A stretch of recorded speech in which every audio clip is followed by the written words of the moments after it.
हरि अनंत हरि कथा, भगवान की कथा भी अनंत है। वो कभी समाप्त नहीं होती, वो निरंतर चलती ही रहती है।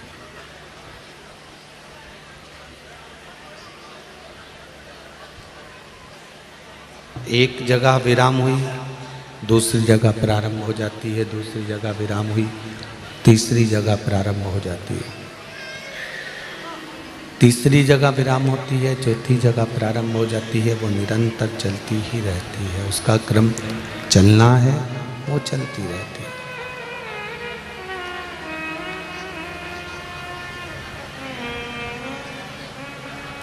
हाँ, शिव महापुराण की कथा एक बात जरूर कहती है महाराज, एक बात जरूर कहती है कि काम, लोभ, आसक्ति, वासना, तृष्णा, ये जितना है, ऐसा नहीं है कि परमात्मा ने किसी को बिना काम, बिना लोभ, बिना आसक्ति के, बिना वासना के, बिना तृष्णा के, बिना लोभ के जन्म दे दिया। परमात्मा ने मृत्यु लोकों में अगर भेजा है, परमात्मा ने अगर इस भूमंडल पर हमको जन्म दिया है, अपनी पृथ्वी पर मृत्यु लोक में हमको भेजा है, तो ये नहीं है कि किसी को काम ज़्यादा दे दिया, किसी को लोभ ज़्यादा दे दिया, किसी को आसक्ति ज़्यादा दे दी, किसी को वासना ज़्यादा दे दी, किसी को तृष्णा ज़्यादा दे दी, किसी को मोह ज़्यादा दे दिया, ऐसा नहीं है। सबको बराबर के माध्यम से मिलाकर भेजा। जैसे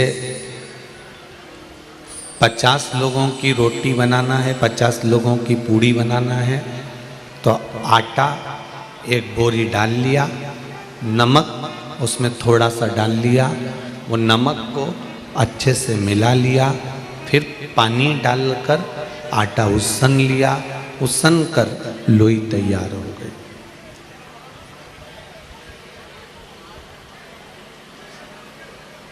फिर पूड़ी बनी, रोटी बनी, और वो पूड़ी और रोटी का जो स्वाद है वो एक जैसा रहा। जितनी रोटी बनी उसका स्वाद एक जैसा था, जितनी पूड़ी बनी उसकी पूड़ी का स्वाद एक जैसा था। उसी तरह भगवान के यहाँ से, परमात्मा के यहाँ से जब हमको मृत्यु लोक में भेजा जाता है, पृथ्वी पर भेजा जाता है, तब सबको बराबर का देकर भेजा जाता है। बस हमारे कर्म, हमारा ज्ञान, हमारी भक्ति, हमारी श्रद्धा, हमारा विश्वास हमको कितनी ऊंचाई तक लेकर जाता है, ये आप पर और हम पर निर्भर है। गीता जी में भगवान कृष्ण ने कहा है कि कर्म करो, फल की इच्छा मत रखिए। आप जितना कर्म करेंगे उस कर्म के अनुसार आपको फल जरूर मिलेगा। हम आपको कहते हैं कि सारी समस्या का हल एक लोटा जल है। हम आपसे कहते हैं कि शिवजी पे एक बेलपत्र चढ़ाया करो। हम आपसे कहते हैं एक दाना चावल का बन सके तो बाबा को चढ़ाया करो। हम आपसे कहते हैं कि शंकर के मंदिर में जाकर झाड़ू पोछा साफ कर देना, तांबे के बर्तन हो उनको अच्छे से साफ कर कर रख देना, कोई भगवान की प्लेट है उसको धोकर रख देना, ये अपन करो। पर इसके साथ में अपना जो कर्म है, हम कोई छोटी सी दुकान खोल कर बैठे हैं, हम कोई व्यापार खोल कर बैठे हैं, हम कोई कार्य कर कर बैठे हैं, हम कोई जॉब कर रहे हैं, नौकरी कर रहे हैं, सर्विस कर रहे हैं, या हम कहीं नौकरी में लगे हुए हैं, वो अपना कर्म हमको करना है।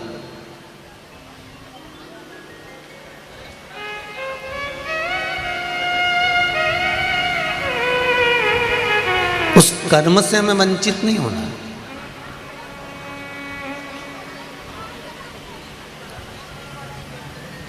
शिव महापुराण की कथा कहती है,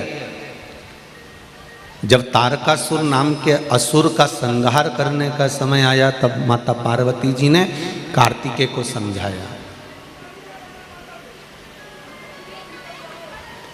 षडानंद कार्तिकेय जी कह रहे थे, माँ, ओ माँ, आप कह रही हो कि इस तारकासुर के हृदय में शिवजी का निवास है, भगवान शंकर विराजमान है, ये सब बक्से बंद पड़े हैं, सुनो आके।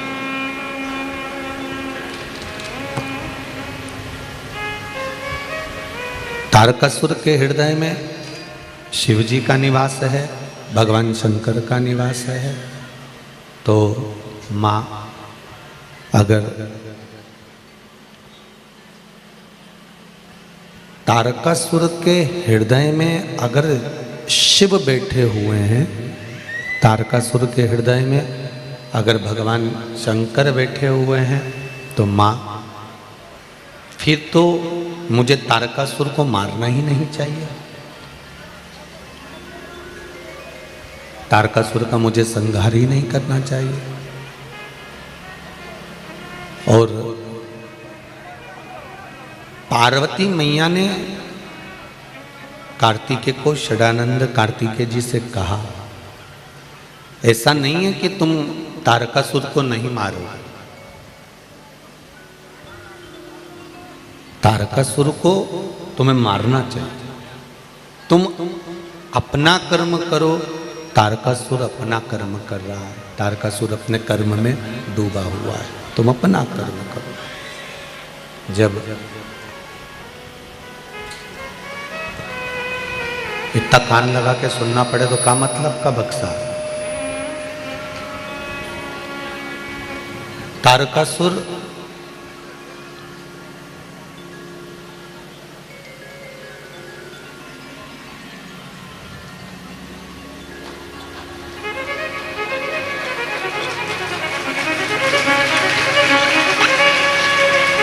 राम जी,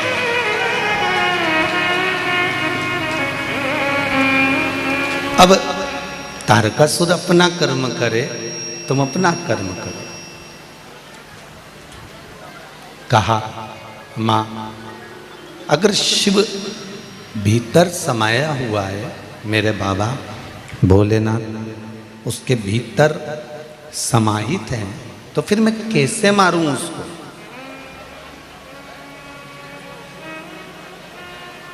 थोड़ा ध्यान देना कथा की ओर। आज कथा का विराम दिवस है। आपको पहले भी कथाओं में कहा है, मेहमान जब जाते हैं तो घर के छोटे छोटे बच्चों को 100 रुपये 50 रुपये दे के जाते हैं, ठीक है। इसलिए निवेदन है, कथा का विराम दिवस है।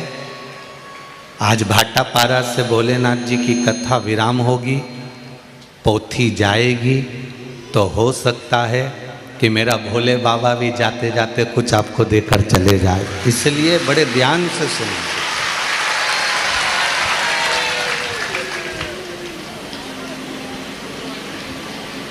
मेहमान जाते जाते कुछ देकर जाते हैं, तो मेरा शंकर भी आखिरी के दिन कुछ ना कुछ देकर जरूर जाता है। इसलिए आपने सुना होगा, चाहे भागवत हो, चाहे रामायण हो, चाहे शिव पुराण हो, चाहे गीता जी हो, बीच के दिनों में अगर नहीं गए तो आखिरी के दिन चले जाओ।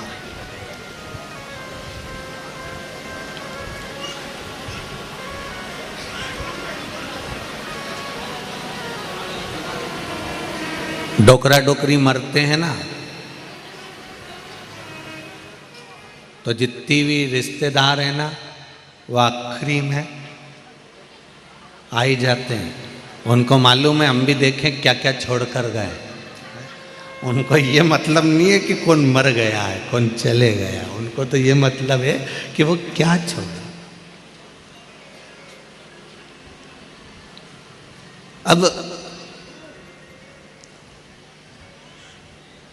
पार्वती मैया कह रही है कि आप अपना कर्म करो, उस कर्म से पीछे मत हटो।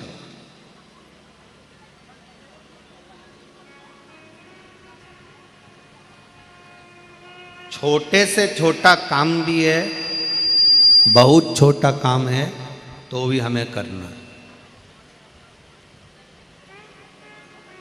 ये मंदिर में झाड़ू लगाना या पोछा लगाना या बर्तन साफ कर देना मंदिर के, या मंदिर को साफ कर देना, इससे हमें क्या सीखने को मिलता है कि हम बहुत बड़े नहीं हैं, हम बहुत छोटे हैं।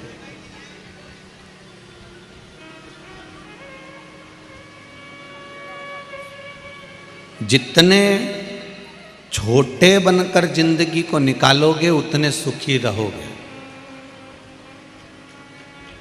छोटा व्यक्ति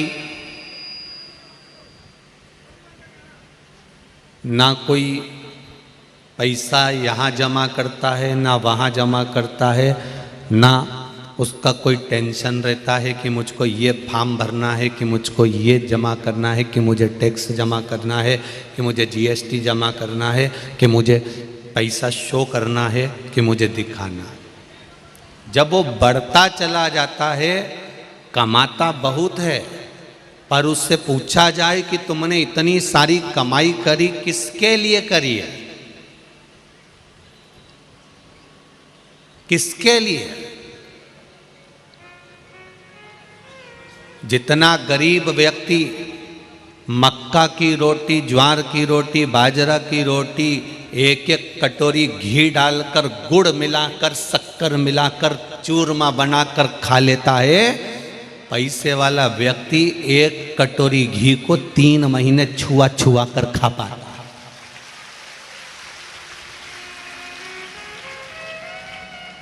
गरीब व्यक्ति एक गिलास चाय भरकर, उसका सवेरे गुड मॉर्निंग ही ऐसा होता है, एक गिलास चाय और बेहतरीन 2 पराठे, वो भी घी में और मक्खन में तरबतर। हरियाणा पंजाब के हों तो मक्खन ही मक्खन में तरबतर।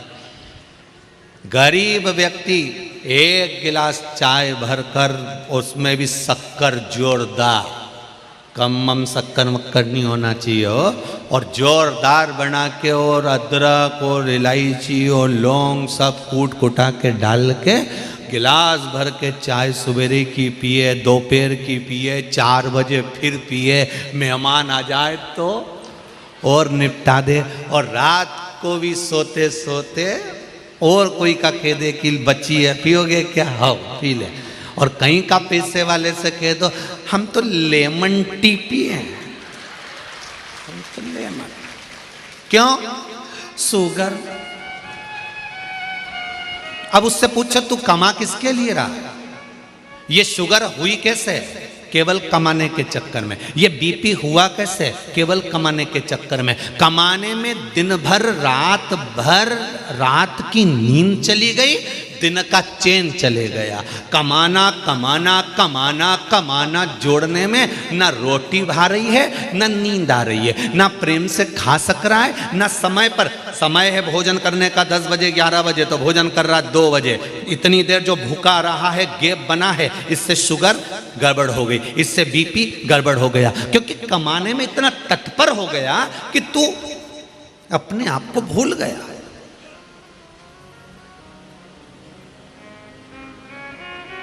किसके लिए कमा रहे हो भाई? हम आपसे निवेदन करना चाहेंगे, अपनी कमाई का ज्यादा नहीं तो थोड़ा, तुम्हें दान नहीं करना, पुण्य नहीं करना, सत्कर्म नहीं करना। हम ये नहीं कहेंगे कि तुम दान कर दो, आप तो अपनी कमाई का आप 1 रुपया भी कहीं दान मत करो, आप तो अपने ऊपर खर्च तो करो, अच्छे से खाओ, अच्छी जिंदगी जियो, फुल एंजॉयमेंट के साथ। पर जब भी मिलेगा मुसद्दी लाल जैसा मिलेगा।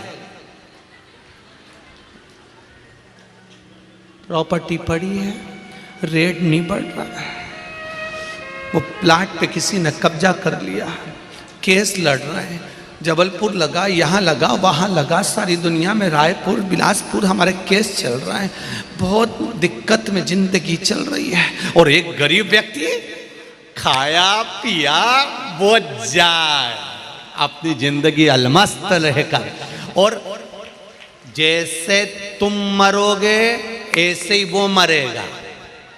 तुम मरने के बाद डनलप के गद्दे पे नहीं जाओगे। जो बहुत करोड़पति है वो डनलप के गद्दे पे जाता है क्या? टीवी पे देखना, बहुत सारे अच्छे अच्छे हीरो हीरोइन भी मरे थे, कितने डनलप के गद्दे पे गए थे। सजा के अगर गाड़ी में ले भी गए, आखिरी में लकड़ी पर, चिता पर सब उतार कर सुला दिया। जन्म और मृत्यु एक जैसी होती है। जन्म के समय पर भी कुछ नहीं और मरने पर भी कुछ नहीं। तुम करोड़ों कमा लोगे तो भी डनलप के गद्दे पर नहीं जाओगे। 4 बांस कितने? 4 बांस और 40 कंडे तो कोई भी दे देगा, इससे ज्यादा नहीं लगते। वो तो अब लकड़ी लगने लगी, लकड़ी भी अब ज्यादा लगने लगी। पहले तो मुर्दे को अगर जलाते थे तो वो कंडे पर, गाय के गोबर के कंडे इतने बड़े बड़े लोग अपने दरवाजे पर रख देते थे। और मुर्दे को जब लेकर जाते थे तो पीछे से गाड़ी चलती थी, बैलगाड़ी, उस गाड़ी में दरवाजों पे से कंडे उठा उठा कर गाड़ी में रखते जाते थे। फिर अंतिम संस्कार के लिए जहां चिता लगती थी, कंडे पर उसको सुला दिया जाता। तो 4 बांस 40 कंडे तो कोई भी दे देगा।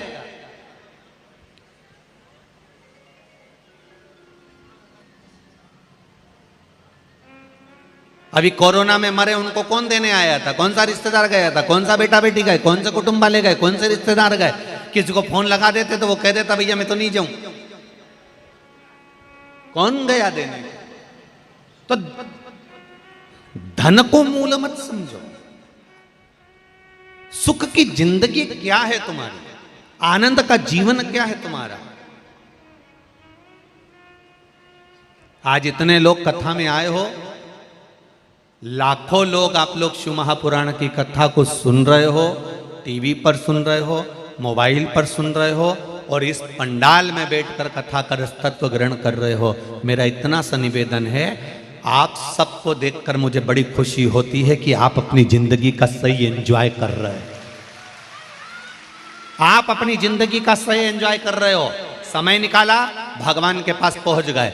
कथा छूटेगी, 7 दिन बाद अपने काम में वापस लग जाओगे। फिर कभी मौका मिल गया कथा सुन लेंगे, फ्री टाइम मिल गया मोबाइल पे सुन लेंगे, नहीं तो चैनल पर सुन लेंगे। दिन में समय नहीं मिला रात में सुन लेंगे। आप अपने जीवन का फुल एंजॉयमेंट कर रहे हो, आप अपने जीवन को सही जी रहे हो। मन करता है शंकर जी के मंदिर चले जाते हो, मन करता है लोटा उठा के शिव जी के मंदिर पहुंच जाते हो, मन करता है पशुपति व्रत कर लेते हो, मन करता है सोमवार के व्रत कर लेते हो, मन करता है संकट सोमवार के व्रत कर लेते हो। तुम्हारे दिल से तुम कर पा रहे हो, तुम्हारी चित्त वृत्ति से तुम कर पा रहे हो, तुम्हारे हृदय से तुम कर पा रहे हो।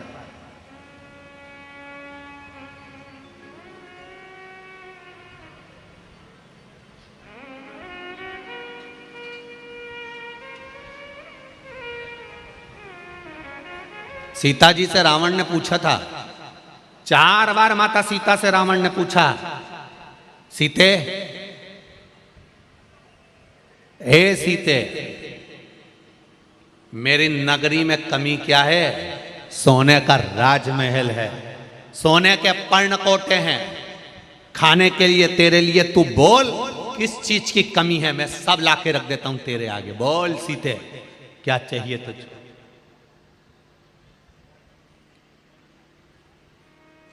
रावण ने कहा, सीता तुम बोलो तो ये पूरी प्रॉपर्टी तुम्हारे नाम कर दूं, तुम बोलो तो सारी जायदाद तुमको दे दूं, पर्णकोटे सोने के कलश, सारा नगर, मंदोदरी को तेरी दासी बना दूंगा। सीता, सीता इस पूरी लंका में कमी क्या है? इस पूरी लंका में कमी क्या है?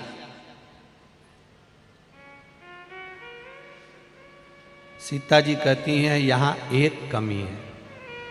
क्या? यहां मेरा राम नहीं है। इस पूरी लंका में एक कमी है, यहां मेरा राम नहीं है।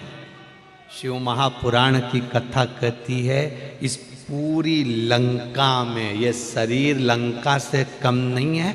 जैसे लंका जली थी ऐसे ये भी जलेगा। सीता जी कह रही हैं इस पूरी लंका में एक कमी है कि राम नहीं है। इस पूरे शरीर में अगर राम नहीं है, शिव नहीं है, कृष्ण नहीं है, तो ये लंका किसी काम की नहीं है, आग लग जाएगा। किस काम की ये लंका? इसका महत्व क्या है? ना राम नाम लीनो तूने भरी जवानी में, तू डूब के मर जा रे चुल्लू भर पानी में। कभी कभी सोचने में आता है इतने से चुल्लू के पानी में इतना बड़ा मनुष्य डूब के मरेगा कैसे रे? है?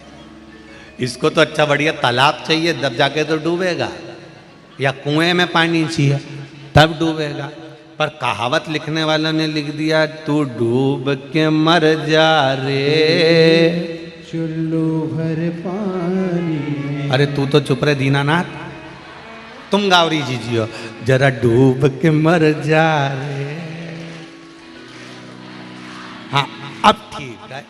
अब उसमें लिखा कि चुल्लू भर पानी में डूब के मर जा। इतना बड़ा मनुष्य चुल्लू भर पानी में कब डूब के मरेगा? तो कहा जो भगवान का भजन नहीं करता, जो मनुष्य शरीर पाने के बाद भी भगवान की भक्ति नहीं करता, जो मनुष्य शरीर पाने के बाद भी भगवान के द्वार नहीं जाता, जो मनुष्य शरीर पाने के बाद भी राम और कृष्ण नाम नहीं गाता, जो मनुष्य शरीर पाने के बाद भी शंकर को एक लोटा जल नहीं चढ़ाता, जो मनुष्य दे पाने के बाद भी कभी सत्संग नहीं करता, मनुष्य मनुष्य नहीं होता, वो कीड़ा होता है। और कीड़ा चुल्लू भर पानी में डूब के मर सकता है।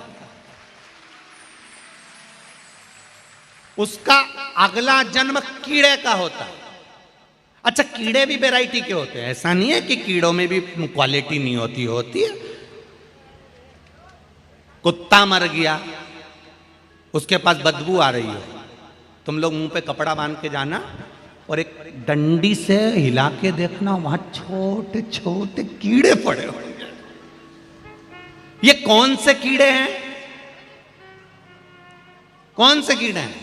जिन्होंने कभी भगवान का नाम नहीं लिया और 24 घंटे भगवान की निंदा में लगे रहे, तो मरे हुए कुत्ते के पास में जो कीड़ा पैदा होता है, ये उस क्वालिटी का। अब एक चूहे के पास, तुम्हारे यहां कभी चूहा मरा हो? मरा मरा ना, और सड़ गया और बहुत भयंकर हाल हो गए, और उसके पास में एक सफेद कलर की इल्ली हो जाती है। देखिए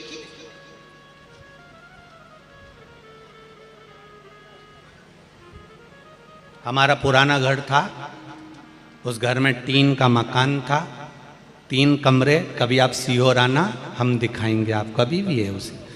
3 कमरे, उस 3 कमरे में छोटा छोटा कमरा, अब उस कमरे में बहुत सारा सामान पड़ रहा है। अब मिट्टी का मकान, मिट्टी का घर, तो ऊंद रहा तो बहुत चूहा। अब कहीं मरीज जाए, मर गया तो बदबू भी घनी आए, और उसी समय मेहमान आ जाए तो बड़े दिक्कत दुख होता है। एक तो मेहमान नहीं आते थे उस समय पर, और आ गए तो बड़ी से सोच में पड़ जाए। तो हमारी अम्मा हमसे कहती चूहा ढूंढो ढूंढो।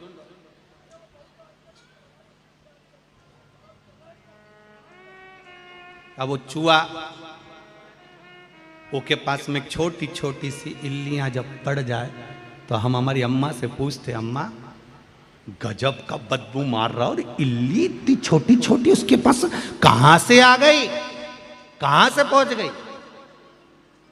अम्मा बोली, बेटा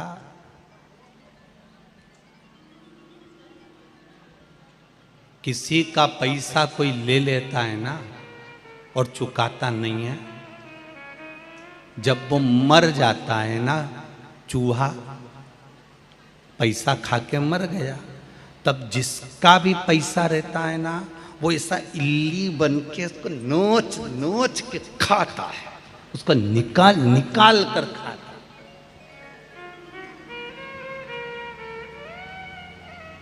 बड़ा समझना। भगवान से कहना, भगवान कृपा करना, कोई हमारा खा गया चल जाएगा, पर भगवान ऐसी बुद्धि मत देना कि हम किसी का खाएं। हमको धन देना ऐसा देना कोई खा गया चल जाएगा, पर ऐसी बुद्धि मत देना कि मुझे इसका खाकर मरना है, मुझे इसका खाकर जाना है। 1 रुपया भी किसी का नहीं खाऊं, जब यहां से जाऊं अलमस्त होकर जाऊं। एक कथा आती है ना, एक चोर चोरी करने सेठ जी के यहाँ गया। सेठ जी के यहाँ गया तो सेठ जी ने देखा कि सेठ जी के यहाँ बहुत धन था। चोर ने सोचा इसके यहाँ का पूरा माल चुरा लेना, चाहे कुछ भी हो जाए। पर सेठ जी बड़ा ईमानदार था।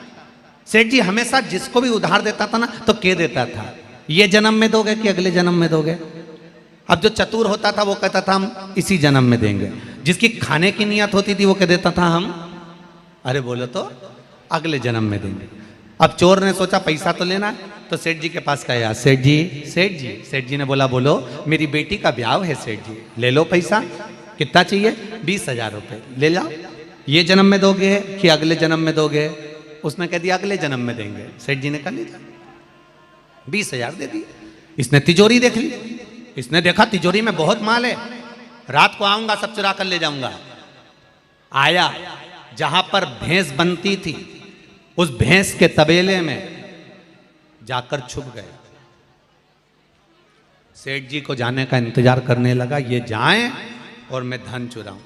सेठ जी जाएं और मैं धन चुराऊं। रात बहुत हो गई, सेठ जी जाने लगे। इतनी देर में भैंस आपस में बात करने लगी। एक भैंस ने दूसरी भैंस से कहा, री जी तो कितने साल से दूध दे रही है यहाँ पे? उसने कहा 3 साल से। एक भैंस ने दूसरी से पूछा, तू कितने साल से दूध दे रही है? मुझे 9 साल हो गए दूध देते देते। एक ने पूछा, तू कितने साल से दे रही है? मेरे को दूध देते 12 साल हो गए। अच्छा, तो अपन सेठ जी के यहाँ दूध क्यों दे रहे हैं? तो भैंसों ने आपस में बात करते हुए कहा, ये सेठ बड़ा चतुर है, उधार देता है तो पूछता है ये जन्म में दोगे कि अगले जन्म में दोगे। जो इस जन्म में देकर नहीं गया वो अगले जन्म में हमारी जैसी भैंस बन जाता है और निचोड़ निचोड़ के देना पड़ता है, निचोड़ निचोड़। इसलिए हम भैंस बनकर दूध दे रही हैं। जी हो तुमसे भी निवेदन है। और जितने भाई कथा सुन रहे हैं, भगवान से कहना हमको इतना झोली भर कर देना कि लोग हमारा खा भी लें तो हमें चिंता नहीं रहे, पर हम किसी का नहीं खाए, नहीं तो अगला जन्म भैंस का लेके निचोड़ निचोड़ के देना पड़े। कई मतलब नीचे दिल दुखाकर किसी का 1 रुपया भी मत रखो, 1 रुपया।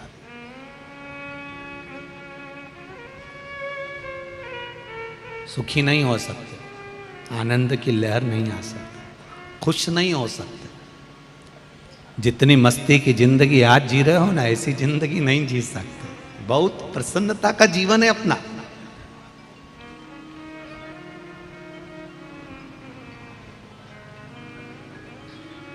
जो ज्यादा भाव खाता है वो बाद में बड़ा और पाव खाता है। इसलिए ना भाव खाओ, नहीं तो बाद में बड़ा और पाव खाओ। क्या मतलब? खुश जिंदगी जियो, अलमस्त होकर जीवन जियो। श्रावण के महीने का चौथा सोमवार की कथा है, आज विराम की कथा है। इस कथा से जितने लोग आस्था चैनल पर, जितने लोग फेसबुक यूट्यूब पर सुन रहे हैं, जितने लोग इस भाटापारा की भूमि पर सुन रहे हैं, अपनी जिंदगी को मस्त जीने का प्रयास करो, एकदम अलमस्त। और लंका सुनी मत रखो राम के बिना, शरीर सुना मत रखो भगवान के बिना। इसको भगवत भजन में डुबाइए,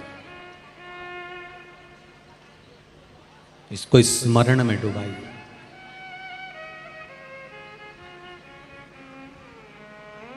एक पत्र आया है, उस पत्र में इन्होंने लिखा है कि सर्वप्रथम अपनी कृतज्ञता उस नारी शक्ति के प्रति व्यक्त करता हूं जिन्होंने इस कथा को अपने हृदय में उतारा और अपने पति से कहकर यह कथा करवाई, उसको धन्यवाद। पत्र लिखा,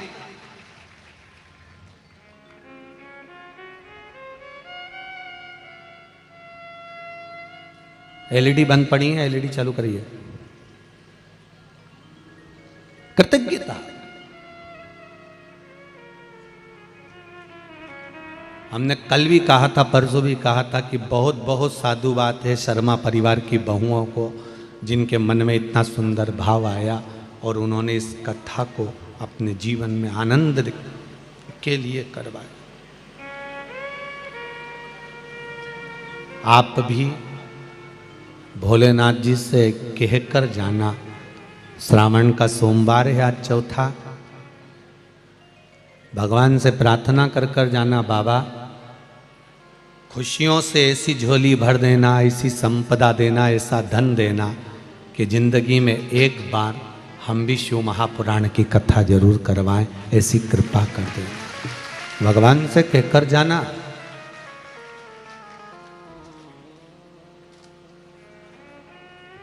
कई लोगों की ढेर फैक्ट्रियां होती हैं, कहने वाले कहते हैं इनकी 4 फैक्ट्री, इनकी 10 फैक्ट्री हैं, इनकी 25 फैक्ट्री हैं, इनकी 4 मील चल रही हैं, इनके पास में इतनी एकड़ जमीन है, इनके पास में इतनी बड़ी जमीन जायदाद है, इनके पास में ये काम है, ये व्यापार है, ये व्यवसाय है, इतना वैभव है, इतना धन है।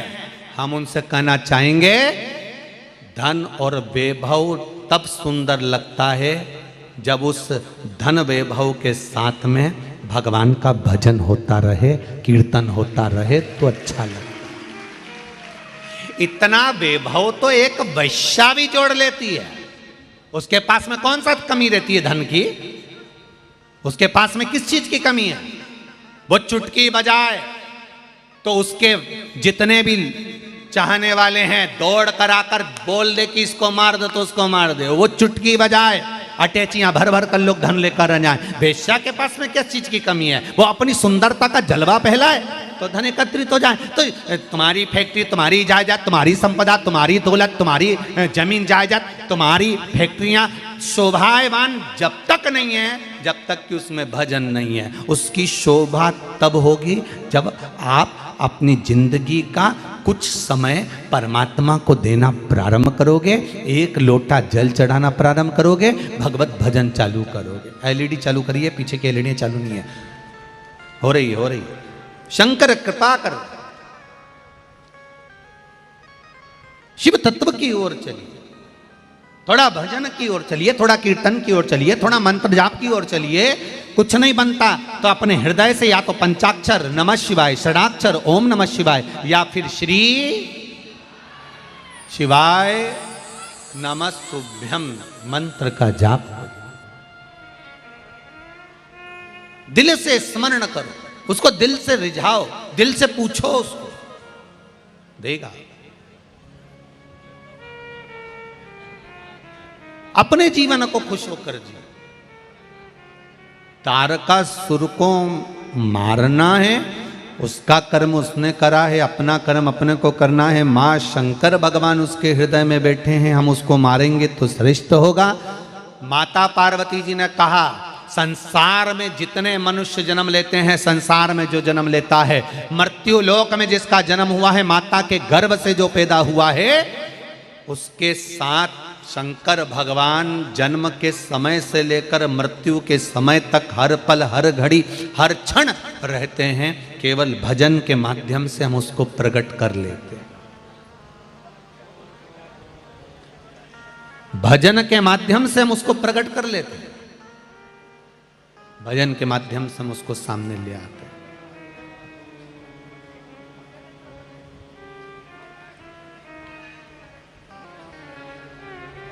देखो, चाय की पत्ती का डब्बा है तुम्हारे घर में, शक्कर का, शक्कर के डब्बे में कितनी बड़ी चम्मच डाल देते हैं लोग। आपके घर के डब्बे में डली है छोटी सी चम्मच। अब वो चम्मच अंदर घुस गई, चाय की पत्ती के डब्बे में अंदर चली गई।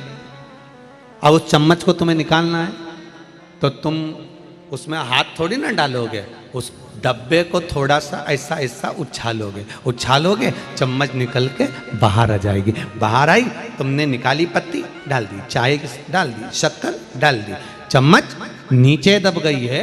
उसको निकालने के लिए डब्बे को थोड़ा सा उछालिए, अंदर हाथ डालने की जरूरत नहीं है, डब्बा उछलेगा, चम्मच बाहर आ जाएगी। शिव महापुराण की कथा भी वही कहती है कि परमात्मा हर संसार में जन्म लेने वाले व्यक्ति के अंदर मेरा भोलेनाथ, मेरा शंकर प्रवेश करा हुआ है, अंदर बैठा हुआ है, रामकृष्ण अंदर बैठा हुआ है, मेरा परमात्मा अंदर बैठा हुआ है। उस परमात्मा को अगर पाना है तो कहीं दिल से भजन में आनंद के साथ थोड़ा सा नाच लेते हैं तो परमात्मा निकल कर बाहर आ जाता है। थोड़ा उचके और बाहर, चम्मच बाहर, परमात्मा निकल कर बाहर आ जाता है कि सम्मुख आ गया, सामने प्रकट हो।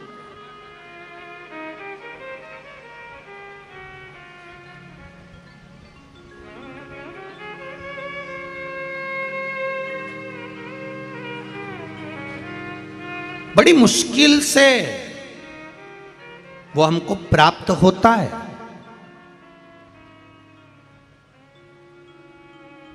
₹5 के 4 रिंग, ₹5 के 4 रिंग।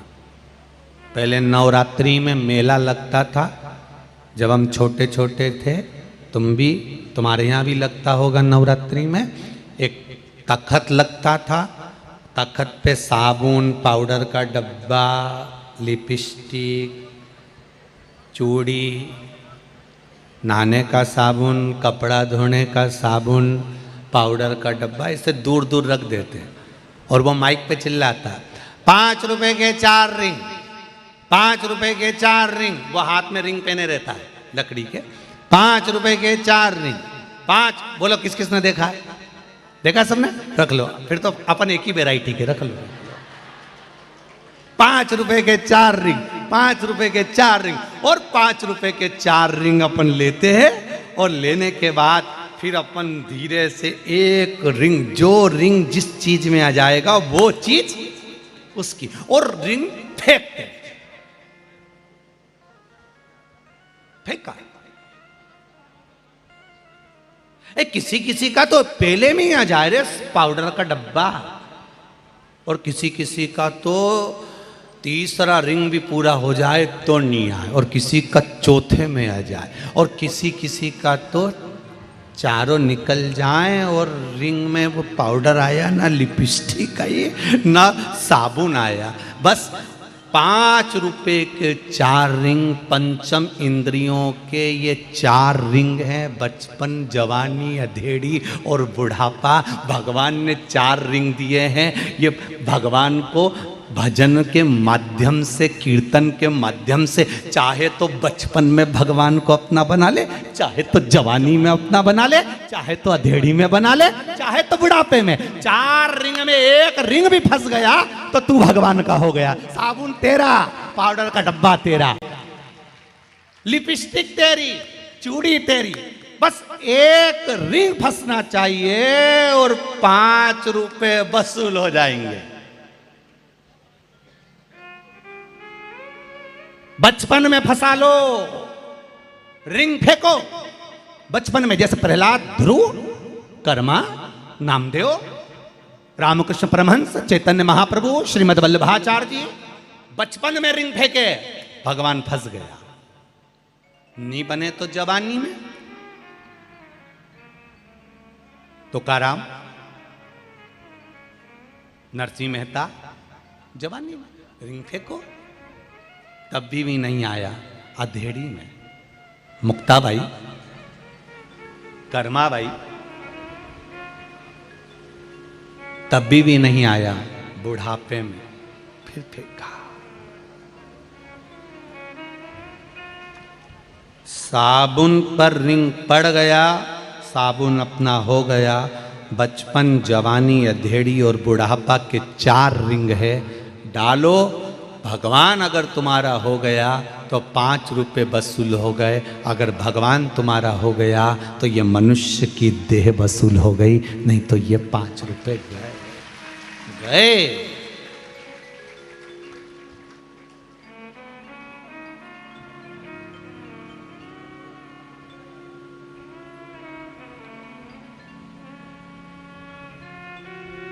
वो तो कहीं कहीं का रिंग वाले से भिड़ लेता है, ए काका 5 की जगह 6 दे देना, 4 की जगह 1 और दे देना, 5 काका 1 और दे देना। काका से अगर पहचान हो गई तो उसने एक जन्म फिर दे दिया। अब की बार 1 रिंग है तेरे पास में, कम उम्र है, समय कम है। ये कोरोना महामारी जो आई थी ना, ये 1 रिंग वालों की आई थी। उनने कह दिया था पहले ही, समय कम है, मैं कभी भी उठा सकता हूं, तो रिंग फेंक ले। कोरोना महामारी में उम्र नहीं देखी, कई कई तो 80-80, 90 साल के, जिनको बीपी शुगर सब है, ब्लड प्रेशर सब है, वो नहीं मरे। और जिनको कुछ नहीं था, अच्छे चकाचक बढ़िया, ना शुगर ना बीपी ना कभी फेफड़े कमजोर, खूब कमा रिया था, खूब अलमस्त जिंदगी जी रहा था। कोरोना आया, 25 साल 28 साल 30 साल 40 साल 42 साल 45 साल निपट गया। अब वो चिंता में पड़े। हमारे पति की पत्रिका दिखाई थी गुरुजी हमने, तो महाराज जी तो बोले थे बहुत लंबी उम्र है, गुरुजी लगता ही नहीं था ये तो चले जाएंगे, तो हम कैसे समझाएं। 5वां रिंग मांग कर लाया था तो भी नहीं डाल पाया, इसलिए निपट गया। उस रिंग को डाल लो, अभी भी मौका। जो मांग कर लेकर आए हो, मनुष्य के देह को, मानव के शरीर को 1 रिंग और मिला है।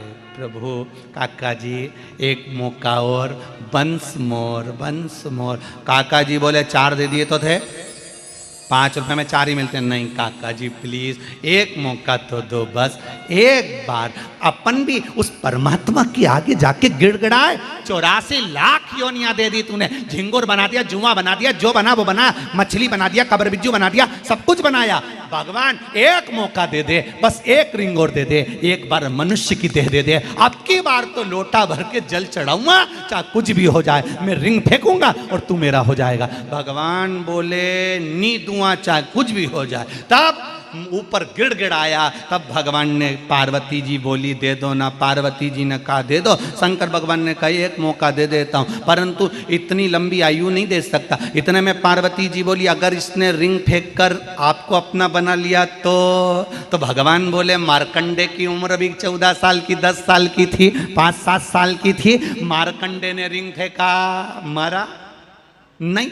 जब मार्कंडे ने रिंग फेंक कर मुझे बना लिया तो वो नहीं मरा। अगर ये मौका है, इसने भगवान का भजन कर लिया, नहीं मरने दूंगा चाहे कोरोना आ जाए। और देखो इतने बैठे हो, कोरोना तुम्हारे मोहल्ले तक आ गया, कॉलोनी तक आ गया, पास में आ गया, मोहल्ले तक पहुंच गया, परिवार में आ गया, रिश्तेदारों में आ गया, थोड़ा तो तुम पर भी आ गया, तो भी तुम्हारा बाल बांका हुआ, क्योंकि रिंग फेंका था और उसमें तुमने परमात्मा को अपना लिया था। श्री शिवाय नमस्ते। शिव को अपना बना।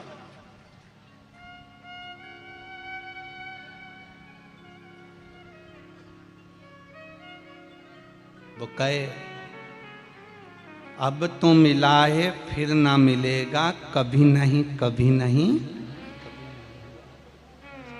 मानव दे अनमोल रे, माटी में ना रोए। अब तो मिला है फिर न मिलेगा, कभी नहीं कभी नहीं। ये मिल गया, फिर मिला ना मिला।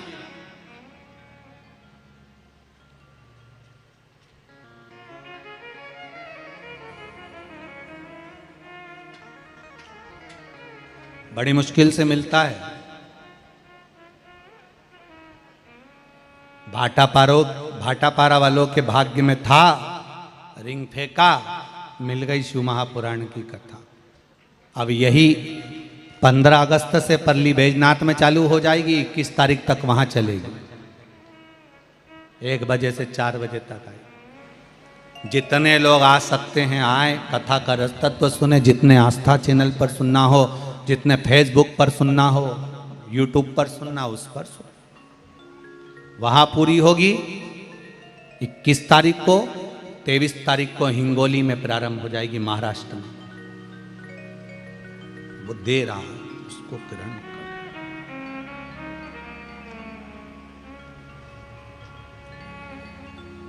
कल एक व्यक्ति ने प्रश्न किया था, गुरुजी आपकी कथा टीवी पर रोज आती है, 8-8 दिन, 15-15 दिन छोड़कर, 4-4, 6-6 दिन छोड़कर आ जाती है, उसका कारण क्या है? हमने कहा हमको सीहोर जाना है, एक ट्रेन छूट गई, दूसरी ट्रेन का इंतजार कर रहे हैं। दूसरी ट्रेन छूट जाए तो तीसरी का इंतजार करना, तीसरी छूट जाए तो चौथी का इंतजार करना, चौथी छूट जाए तो पांचवी का इंतजार करना। किसी ट्रेन में बैठकर सीहोर पहुंच जाएंगे। उसी तरह एक कथा में मन नहीं लग पाया, ट्रेन छूट गई, दूसरी कथा आ रही है उसमें बैठ जाओ, दूसरी में नहीं बैठ पाए तीसरी में बैठ जाओ, तीसरी में नहीं बैठ पाए चौथी में बैठ जाओ। बैठोगे, चित्त लगाओगे, दिल परमात्मा से लगाओगे तो मंजिल तक पहुंच जाओगे, ये निश्चित है। उसके पास पहुंचने का साधन एक ही है, सत्संग, भजन, कीर्तन, स्मरण, मंत्र जाप।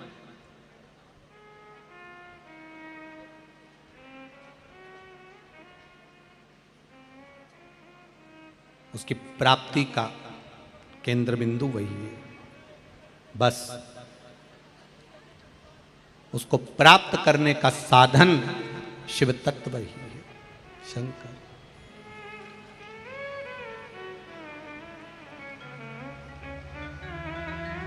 हे शंभु, हे शंकर, हे दयालु, हे उदार। महाराज कैसे भी रखो, अपने चरणों में मुझे रख लो। मुझे डमरू बना लो भोलेनाथ, मान लो बात मेरी। हे शंभु, आपके पास रहूं चाहे कैसे भी रहूं, आप जैसे रखना हो वैसे रखो।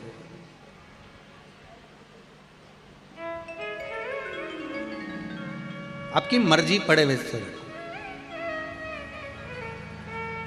भगवान शिव की कथा कहती है, उसको दिल से कहो, बनाने का प्रयास अपना करो। पार्वती मैया ने कहा, सुनो कार्तिकेय, इस तारकासुर का संहार, संसार में जितने मानव, जलचर, थलचर, वायुचर जीव जो जन्म लेते हैं, सबके भीतर भगवान होता है।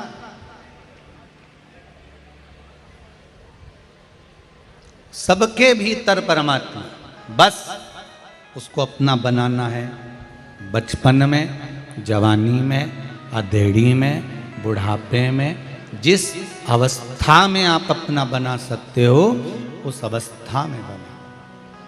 बचपन खेल में खोया, जवानी नींद भर सोया, बुढ़ापा देख कर रोया, सिराने मौत हंसती है। अवस्था कोई सी भी हो, बचपन हो, जवानी हो, अधेड़ी हो, बुढ़ापा हो, जिस अवस्था में हो उस अवस्था में परमात्मा को अपना बनाने का प्रयास करो। उस अवस्था में अपना बनो। कोई जरूरी नहीं है कि भगवान को पाने के लिए तुम्हें वस्त्र कोई अच्छे पहनना पड़ेंगे या कोई कलर में पहनना पड़ेंगे। भगवान को पाने के लिए कपड़ा बदलने की जरूरत नहीं पड़ती। देव अधिदेव महादेव को पाने के लिए मात्र कलेजा बदलने की जरूरत होती है, कपड़ा नहीं बदला जाता। जिस दिन दिल बदल गया, मन बदल गया, चित्त बदल गया, परमात्मा मिल जाता। कपड़े से कभी भगवान नहीं मिला। कपड़ा तो वो रावण ने भी बदला था, साधु का वेश बनाकर सीता को हर लिया था, मन बदल पाया था? नहीं। अगर मन बदल गया होता तो कपड़ा बदलने की जरूरत नहीं पड़ती।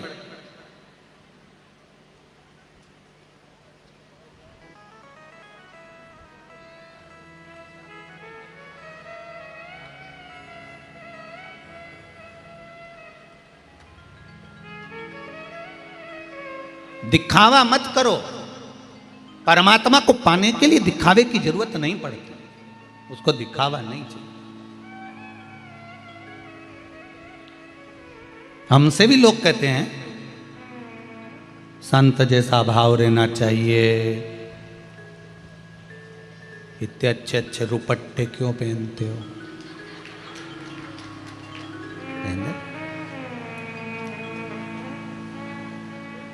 साधु सन्यासी जैसे रहना चाहिए, खड़ाऊ पहनना चाहिए, चप्पल पहनते हो।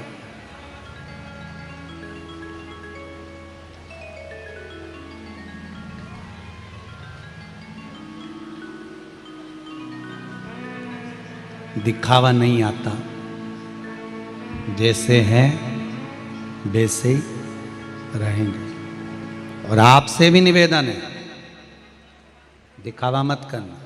रावण ने बहुत दिखावा करा था, सीता जी को हरने गया, साधु का वेश धर के, कपड़ा चेंज करके, अलग जगा रहा। मां पहचान नहीं पाई। माता सीता क्या पहचाने? जिनके घर में पिताजी जनक जी महाराज कहते हैं कि हमारे यहाँ संत आए, साधु आए, सन्यासी आए, तपस्वी आए, साधक आए, उपासक आए, उसको भिक्षा दीजिए, उसको प्रणाम करिए, उसको नमन करिए, उसके चरणों को भी निवेदन करिए, उसको दंडवत करिए। ये हमारे घर की बेटियों को, हमारे घर के बच्चों को माता पिता सिखाते हैं कि घर में आए संतों का सम्मान करिए। पर घर के माता पिता को ये थोड़ी ना मालूम था कि ये कपटी,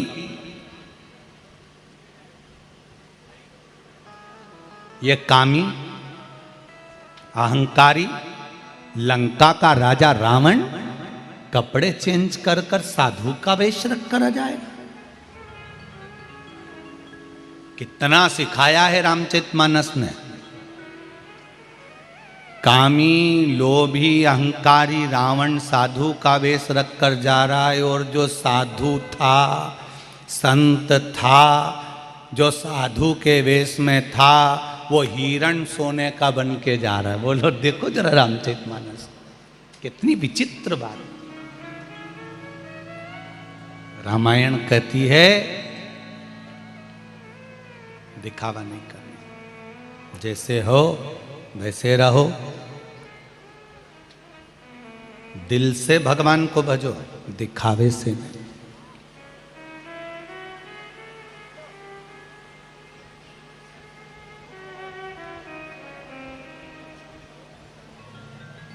दिखावे से परमात्मा कभी नहीं मिला। आप पूरी जिंदगी उसको पाने का प्रयास कर लो, नहीं मिलेगा। प्रहलाद जी के पास में दिखावा नहीं था, ध्रुव जी के पास दिखावा नहीं था, मीराबाई के पास में दिखावा नहीं था, कर्माबाई के पास में दिखावा नहीं था। खिचड़ी बनाती थी, भगवान को आवाज लगा देती थी, सुबेरे से नहाई नी नहाई, मुंडा धोया नी धोया।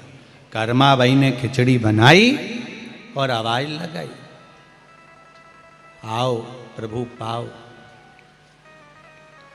भगवान जगन्नाथ दौड़ कर आ जाते और खिचड़ी खाकर चले जाते। एक संत ने आकर कर्माबाई को कह दिया, तू बिना नहाए धोए भगवान को भोग लगाती है, तेरे बराबर संसार में कोई पापी नहीं होगा। कर्माबाई ने पूछा, गुरुजी कैसे भोग लगाना चाहिए? पहले शौचादि कर्म करो, स्नान करो, स्नान कर कर फिर संध्या करो, संध्या पूजन करने के बाद फिर भगवान का भोजन बनाओ, फिर भगवान को भोग लगाओ। कर्माबाई ने आज वही करा, सुबह से लगी है, स्नान आदि करने के बाद, पूजन संध्या करने के बाद भगवान की खिचड़ी बनाई। भगवान जगन्नाथ जी 4 बार कर्माबाई के घर से आके चले गए कि आज खिचड़ी नहीं बनी, आज खिचड़ी नहीं बनी। कर्माबाई तो अपने काम में लगी हुई थी, नहीं बनी। 3 बजे कर्माबाई ने भगवान को खिचड़ी दी। जब 3 बजे दी तो भगवान जगन्नाथ जी ने पूछा, क्यों री कर्मा, रोज तो तेरी खिचड़ी सवेरे से बिल्कुल मुंडा धोए नहीं और बन जाए, आज कैसे इतनी लेट हो गई?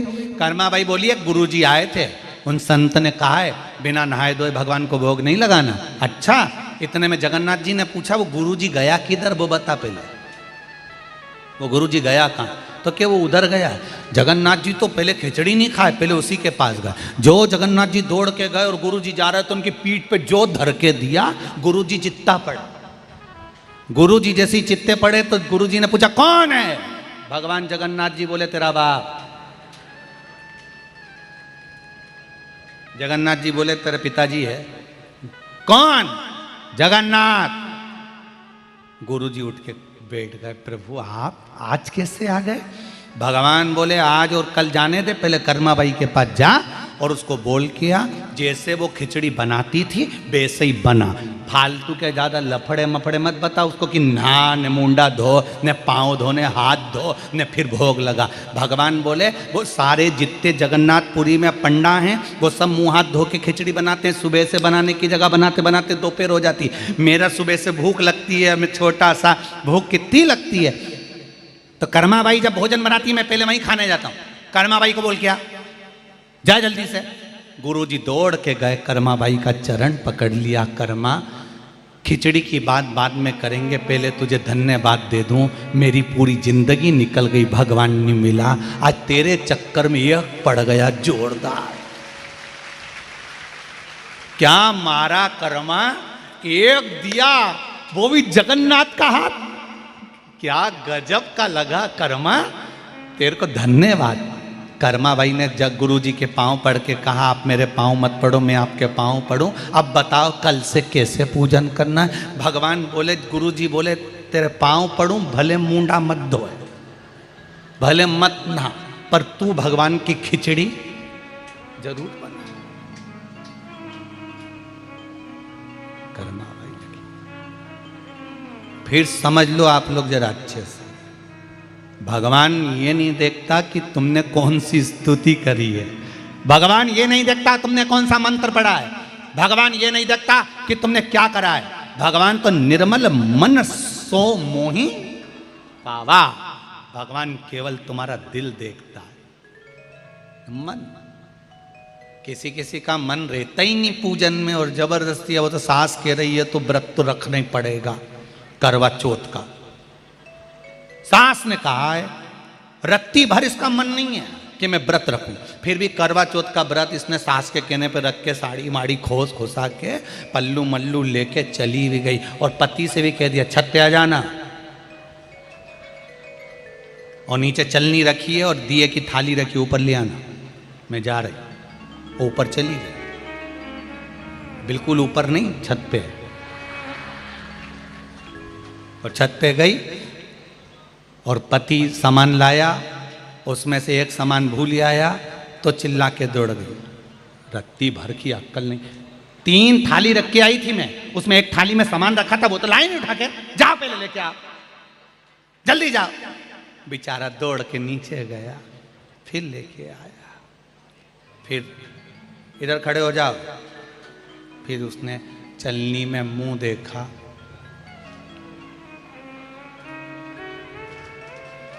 फिर इसके पांव पड़े, इसने इसके पांव पड़े, पति ने चंद्र देवता के पांव पड़े, इसको परमानेंट ऐसी क्यों नहीं कर देता? फिक्स जैसी है इसको ऐसी बना देना तू परमानेंट। जब भी बोलती है, हम लेके आए थे जब शादी करने गए थे, सारे रिश्तेदारों ने कहा था फोटो देखो बिल्कुल सीधी है, एकदम सीधी, बिल्कुल नहीं बोलती, इतनी बढ़िया है, इतनी बढ़िया है। गुरुजी को भी फोटो दिखाया था, गुरुजी ने देखते से कहा था अच्छी रहेगी, ग्रह अच्छा है। गुरुजी ने कहा था ग्रह अच्छा है, गुरुजी ने ये थोड़ी ना कहा था कि गला अच्छा है। गुरुजी को ही नहीं मालूम था कि इतना जोरदार गला लेके पैदा हुई है। दादा सोए जा घर में, पांव पसारे बा घर में, यहाँ से चिल्लाती है तो उस घर में आवाज़ जाती है। सुबेरे 6 बजे बहुओं की आवाज़ आप प्रत्येक घर में सुन सकते हो, 7 बजे उठ जा, बेचारा छोरा सुबह से उठता है, मुंडा मुंडा नहा लिया, वो बेचारा नहा के आया, कपड़े पहन ले, ऐसी अल्लाह है जैसे बिजली कड़क रही हो। सवेरे से छोरा तैयार होएगा, टिफिन लग जाएगा, उस बीच में सासुओं से निवेदन है तुम बिल्कुल मत बोलना, चादर डाल के पड़ी नीचे पर बोलना। ये अपने छोरा को मारे कूटे पीटे कैसे भी, और बिस्ता अभी तक तूने टिफिन नहीं रखा, ले टिफिन रख, और टिफिन रख के, और इतनी देर में ऑटो आने वाला, गाड़ी आने वाली, जल्दी जूता पहन, और जूता पिना पुनू के कन्ना पट्टी जो दोच के, और ऑटो में बिठाया। तब अंदर आई, कमरा में जाके 2 मिनट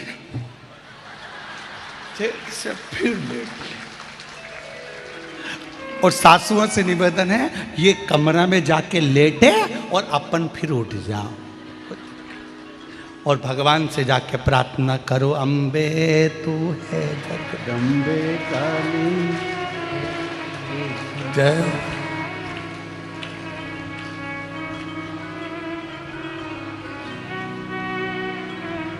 तेरे घर के बच्चों पे भीड़ पड़ गई भारी,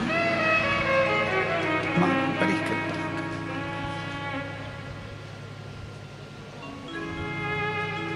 अच्छा, पति भी नहीं कह सकता इनसे कि थोड़ा धीरे से बोला कर, इतना बोल देनी, तुम कर लो, तुम उठ जाओ, जाओ तुम करो, खुद से तो खुद बनता नहीं। चले माँ, जाओ तुम्हारी मम्मी ने चाय बना दी होगी, लेके आओ।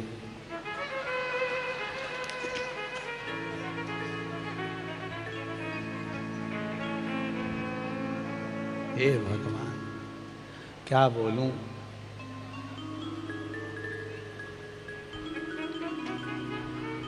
करो भगवान, भगवान को रिझाने के लिए दिखावा नहीं चाहिए भाई। कोई कहे तुम संत बन जाओ, कोई कहे तुम साधु बन जाओ, कोई कहे तुम त्यागी बन जाओ, कोई कहे तुम वैरागी बन जाओ, कोई कहे तुम गंगा के घाट पर बैठ जाओ, कोई कहे तुम नर्मदा के घाट पर बैठ जाओ, कोई कहे तुम अपना घर छोड़ दो। हाथ जोड़कर बोलना मैं कहीं नहीं छोड़ूं, मैं तो यहीं छाती पे मूंग दलूंगा और श्री शिवाय नमस्तुभ्यम कहूंगा। सबसे बड़ा आश्रम है गृहस्थाश्रम। घर में रहो, दिखावा कर कर मत रहो, किसी का दिल मत दुखाओ, किसी का मन मत दुखाओ, और अपनी जिंदगी मस्त होकर जियो। आग लगे बस्ती में, अपन रहो मस्ती में, क्या किसको रोइए, चादर तान के सोइए, अपने कोई मतलब नहीं किसी, अपन अपनी मस्ती में रहो। साधु बन जाओ, काय को बन जाओ, संत बन जाओ, काय को बन जाओ। भगवान ने मनुष्य की देह दी है, भजन करेंगे। जैसे मीराबाई अपने महल में रहती थी और गिरधर गोपाला को भजती थी, नामदेव जी घर में रहते थे, पंडरीनाथ को भजते थे, तुकाराम घर में रहते थे, भगवान का भजन करते थे, कर्माबाई घर में रहती, भगवान का भजन करती। हम भी करेंगे, घर में रहकर करेंगे, परिवार में रहकर करेंगे, दिखावा नहीं करेंगे। हमसे दिखावा बनता भी नहीं। दिखावे से परमात्मा कभी प्रकट नहीं हुआ, प्रेम से प्रकट हुआ।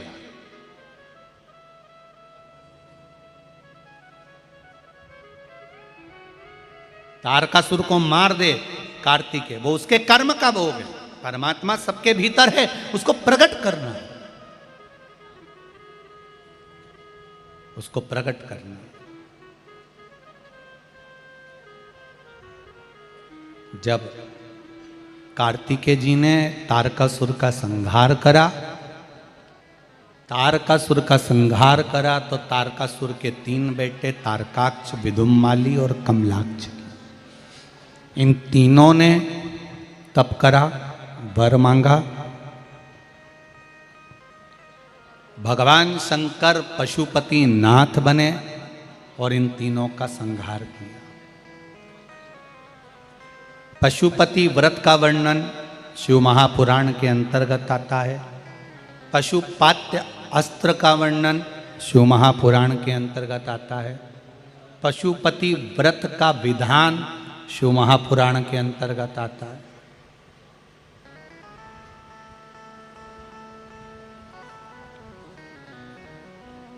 गीता प्रेस गोरखपुर की शिव महापुराण की कथा यदि आप संस्कृत में नहीं पढ़ सकते तो हिंदी की लो, उसको पढ़ो, उसको पढ़िए। हमसे अगर कोई लोग कहते हैं कि ये आप बोलते हैं कहाँ लिखा है, हम पूरी गीता प्रेस गोरखपुर की शिव महापुराण की कथा एक आसन लगा के उनको बिठा देते हैं, इसको पूरा पढ़ ले, एक एक अक्षर पढ़ना और हम पूछेंगे वहां से जवाब देना, फिर हम बताएंगे कि हमने जो बोला कहाँ से बोला। पढ़ो, भले 4 दिन लग जाए, 5 दिन लग जाए, 10 दिन लग जाए, एक जगह बैठ के एक एक शब्द पढ़ना, आपको मिल जाएगा कि पशुपति व्रत कहाँ लिखा है, श्री शिवाय नमस्तुभ्यम कहाँ लिखा है, शिवरात्रि का पूजन विधान कहाँ लिखा है, शंकर का स्मरण कहाँ लिखा है, काली मिर्च विधान कहाँ लिखा है, काली तिल कब चढ़ाना है, मक्खन का शिवलिंग का विधान कहाँ है, दही का कैसा वर्णन, दूध का वर्णन, दुर्वा का वर्णन, बेलपत्र का वर्णन, शमी पत्र का वर्णन, आंख का पुष्प का वर्णन, मूंग का वर्णन, अरहर का वर्णन, एक एक चीज शिव महापुराण में लिखी, आप पढ़ो। जो प्रश्न करते हैं उनको कहते हैं पहले धीरे से यहां बैठो और पूरा 7 दिन 8 दिन 6 दिन 5 दिन जितना दिन लग रहा पढ़ो, एक एक शब्द पढ़ो। गीता प्रेस गोरखपुर की शिव महापुराण भले हिंदी के लिए कराओ पर पढ़ो, उसमें एक एक शब्द मिलेगा। कहा भगवान शिव ने पशुपति नाथ बनकर तारकाक्ष, विदुमाली और कमलक्ष की को मारा। शिव जी का नाम पशुपति नाथ पड़ गया। पशुपति व्रत पहले छुपा हुआ था, शिव महापुराण के माध्यम से आप सब ने करना प्रारंभ करा। कई लोग आज भी पशुपति व्रत के विधान को हमारी आवाज में लेकर भी चेंज कर कर बोल रहे हैं। कई लोग उस पशुपति व्रत के विधान को बदल दे रहे हैं अपने माध्यम से, अपनी भाव प्रकट कर कर। पर पशुपति व्रत का जो नियम है वो एक ही नियम है जो शिव महापुराण के अंतर्गत है। सुबह पूजा की थाली लगाई है, 5 व्रतों का विधान है, छठा व्रत का विधान नहीं। कितने व्रत? 5। सुबह पूजन की थाली लगाई है, पूजा की थाली अभिषेक का सामान सब लेकर आप मंदिर में जाइए, शिव मंदिर में जाकर बाबा का जल अभिषेक पूजन करिए जिस हिसाब से आप करते आए हो। पूजन की थाली में सामान उतना रखना जो शाम को भी आपके साथ चला जाए, अलग से नहीं रखना पड़े। अलग से केवल शाम को दिए रखो, जल रख लो थोड़ा सा, और बाकी का जो मिष्ठान आप तैयार करोगे बस वो, बाकी का चंदन अबीर गुलाल ये सब सुबह की थाली का रखिए, थोड़ा फल जो भी रखना। सुबह पूजन करो बाबा का, निवेदन करो, घर आ जाओ, थाली को ढक कर रख दीजिए। शाम को जब जाओ कोई प्रसाद उतना ही बनाओ जितना भगवान के लिए बना रही हो। ये नहीं कि खीर ज़्यादा बना ली तो आधी हम यहाँ ले जाएं और आधी घर के लिए छोड़ दें, नहीं, उतना ही बनाओ जितना भगवान के लिए जाएगा, जिसमें से 3 हिस्से होंगे। एक पात्र में भरकर ले जाओ, दोने ले जाओ, कटोरी ले जाओ, प्लेट ले जाओ, जो तुम्हारी मर्जी पड़े, कागज ले जाओ, जो तुम्हारा मन पड़े वो ले जाओ। 6 दिए लेकर जाओ, बाबा के मंदिर में जाकर पूजन अर्चना करो। शाम को अभिषेक नहीं करना है, केवल छींटा देना है। थोड़ा सा जल जो बचा हुआ है उसमें से थोड़ा थोड़ा छींटा देकर, जल का थोड़ा सा छींटा देकर पूजन आदि कर कर, जैसी पूजन सुबह करी वैसे ही भाव से पूजन करो। 5 दिए थाली में से नीचे रख दो, छठवा दिया भी नीचे उतार दो थाली में से। 5 दिए लगाना जब प्रसाद के 3 हिस्से पूरे कर दो, प्रसाद के 3 हिस्से रख दो नीचे, फिर दिए लगा दो 5। एक दिया उठाकर जिसको जलाया नहीं है वापिस अपनी थाली में रख लो। 5 दिए प्रज्वलित कर कर बाबा को निवेदन कर दो, बाबा आज मेरा पहला पशुपति व्रत है, इसको स्वीकार करना। दिल से बाबा इस कार्य के लिए मैंने करा है, इसको स्वीकार कर लेना। बहुत सुना बाबा, पशुपति व्रत में कर रही हूँ, मैं भी पूर्व में ना जाने कितनी योनियाँ ली होंगी, कौन सा मैंने बेकार कर्म करा होगा जो आज मुझे दुख भोगना पड़ रहा। इस दुख को आप मिटा सकते हो क्योंकि आपका नाम पशुपति नाथ है। आप इसको मिटाइए, विनय करो, बाबा से विनती करो।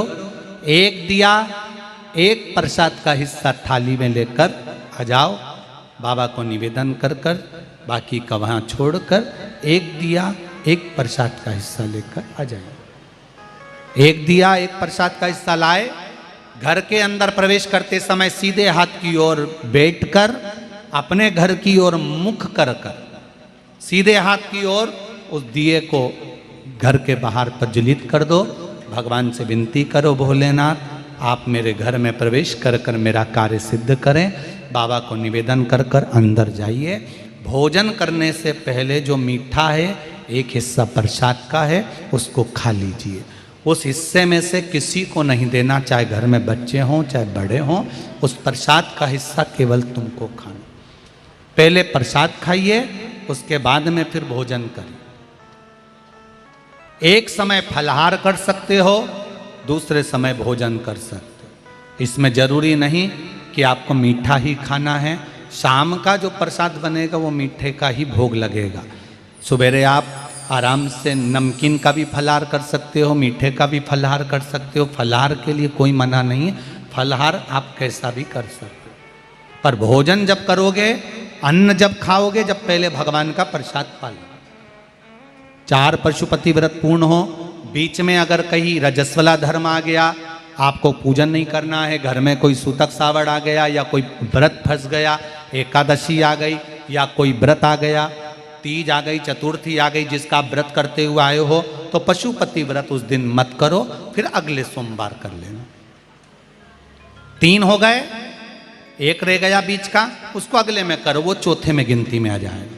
5वां छूट गया, कोई बात नहीं, 1 महीने बाद तो होगा, 8 दिन बाद तो होगा, 15 दिन बाद तो होगा, फिर उसको गिन लो, 5वां हो जाएगा। महाराज ऐसे 5वां व्रत जब आए, 5वें व्रत के दिन शाम को जब पूजन करने जाओ, एक श्रीफल, कुछ रुपए, 11 रुपए आदि जो भी है, नारियल पर रखकर बाबा को विनय कर कर, बाबा आज मेरा पशुपति व्रत पूर्ण हो रहा है, आपकी कृपा हो, मेरी झोली भरना बाबा, विनती करो। और वो श्रीफल रुपया रखकर 5 दिए लगाकर, 1 दिया वापिस लेकर, 1 हिस्सा प्रसाद का लाकर देहली पर अपने वही दिया लगाकर अंदर प्रवेश कर कर भोजन ग्रहण करो। बाबा को निवेदन कर लो। पशुपति व्रत का कोई उद्यापन नहीं है, पशुपति व्रत का एक ही उद्यापन है, जो श्रीफल और 11 रुपये आपने मंदिर में रखे हैं, वो उद्यापन के भाव से रखे हैं, भगवान को नमन कर कर रखे हैं। ये पशुपति व्रत। अब दुनिया के लोग इसको पशुपति व्रत को कहीं इतनी बत्ती लगा दो, तो इतनी बत्ती का दिया लगाओ, तो ऐसा करो, तो गलत। उसका नियम जो है वो एक ही है, उस नियम के अलावा कोई नहीं। आप प्रेम से करो, स्नेह से करो, उसको दिल से रिझाओ, मन से रिझाओ। शंभो शरणे पड़ी मांगू घड़ी रे घड़ी, दुख काटो दया करी निदर्शन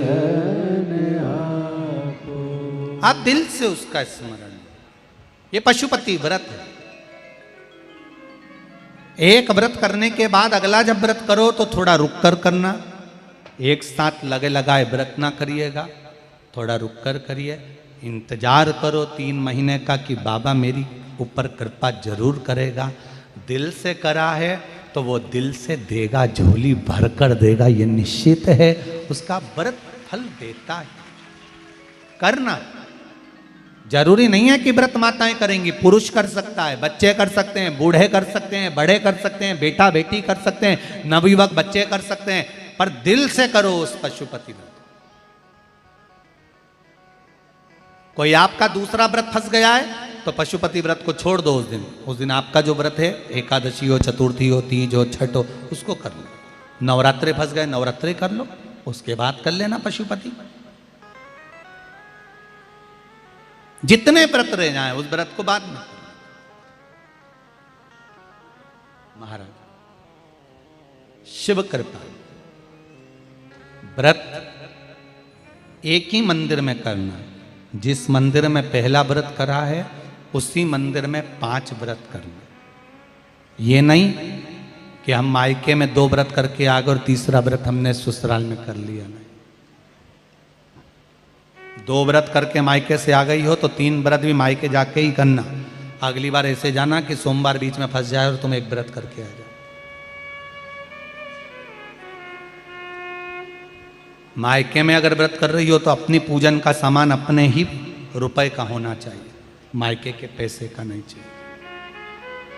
कुंवारी होती और तुम मायके के सामान से पूजन करती, अगर कुंवारी होती तो तुम्हारा वो पूजन लगता।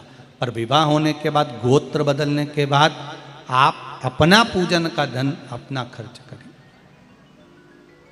हम तो यहां तक कहते हैं मंदिर में भी अगर लोटा भरा हुआ रखा है, मंदिर में बाल्टी भरी रखी है, आप पहले अपना कुछ रुपया दान पेटी में डालकर फिर आप उस लोटे का प्रयोग करो। पीपल के पेड़ के नीचे पूजन करने गए, आंवले के पेड़ के नीचे पूजन करने गए, बड़ के पेड़ के नीचे पूजन करने गए, किसी की लगी लगाई थाली मिल गई, सामान मिल गया, उसके सामान में से आप मत चढ़ाइए। आपके पास जो सामग्री है आप उससे पूजन करें। अपने पड़ोसी से 1 रुपया भी मांगकर भगवान को मत दीजिए। जिस भगवान को देते हो उस भगवान को बुरा लगता है कि मेरे सामने खड़ी होकर हाथ पड़ोसी के आगे फैला रही है, तुम मुझसे मांग, मैं तुझे झोली भर कर दूं। कई माताओं की आदत रहती है, मंदिर में दर्शन करने जाती हैं, देना जी 10 रुपए दे, मैं अभी वहां पर दे दूंगी, मेरा पर्स अंदर रखा है गाड़ी में, मैं तुझे दे दूंगी। गाड़ी में रखा है ना, मत ले, दूसरी बार आना, दूसरी बार चढ़ा देना। भगवान से कह दे, भगवान मैं नहीं चढ़ा पाया, तो कृपा करेगा, वापिस दर्शन देने बुलाएगा, तब मैं चढ़ा दूंगा। हम आपसे भी कहते हैं, जो दान करने वाले हैं कुबेरेश्वर महादेव के लिए, मंदिर के लिए, या धर्मशाला बनाने में जो लोग निर्माण में दे रहे हैं, उनसे भी निवेदन है, आप कमरे में नाम आप लिखा रहे हो कि 1 कमरा हम बनवाएंगे धर्मशाला में, पर आप किसी से मांगकर मत बनवाना।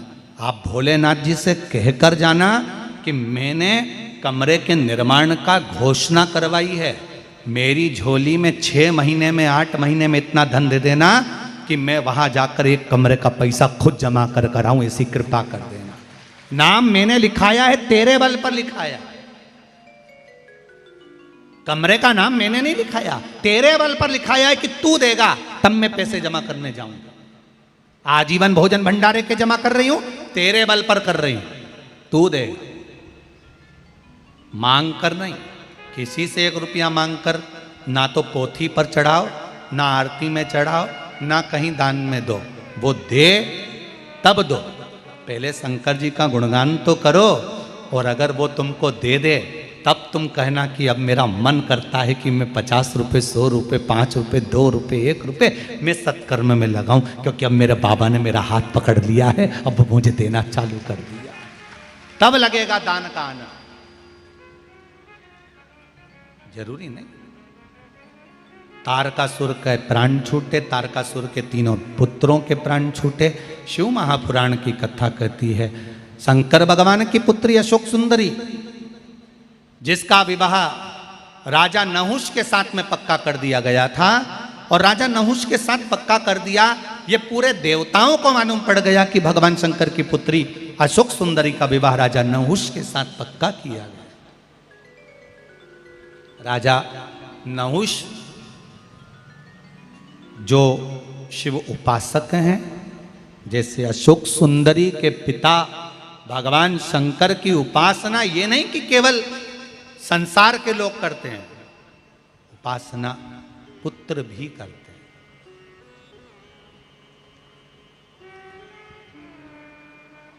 आज के जो बच्चे हैं, इनको शंकर भगवान के बच्चों से सीख लेना चाहिए।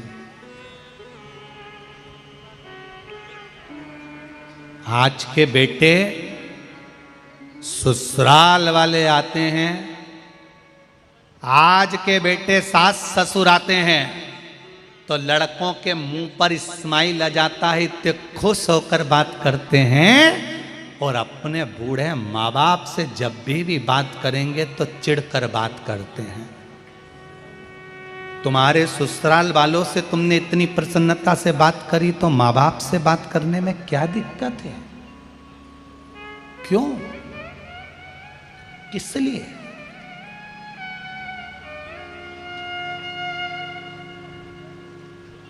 पूरे नगर के लोग आपका सम्मान करते हैं,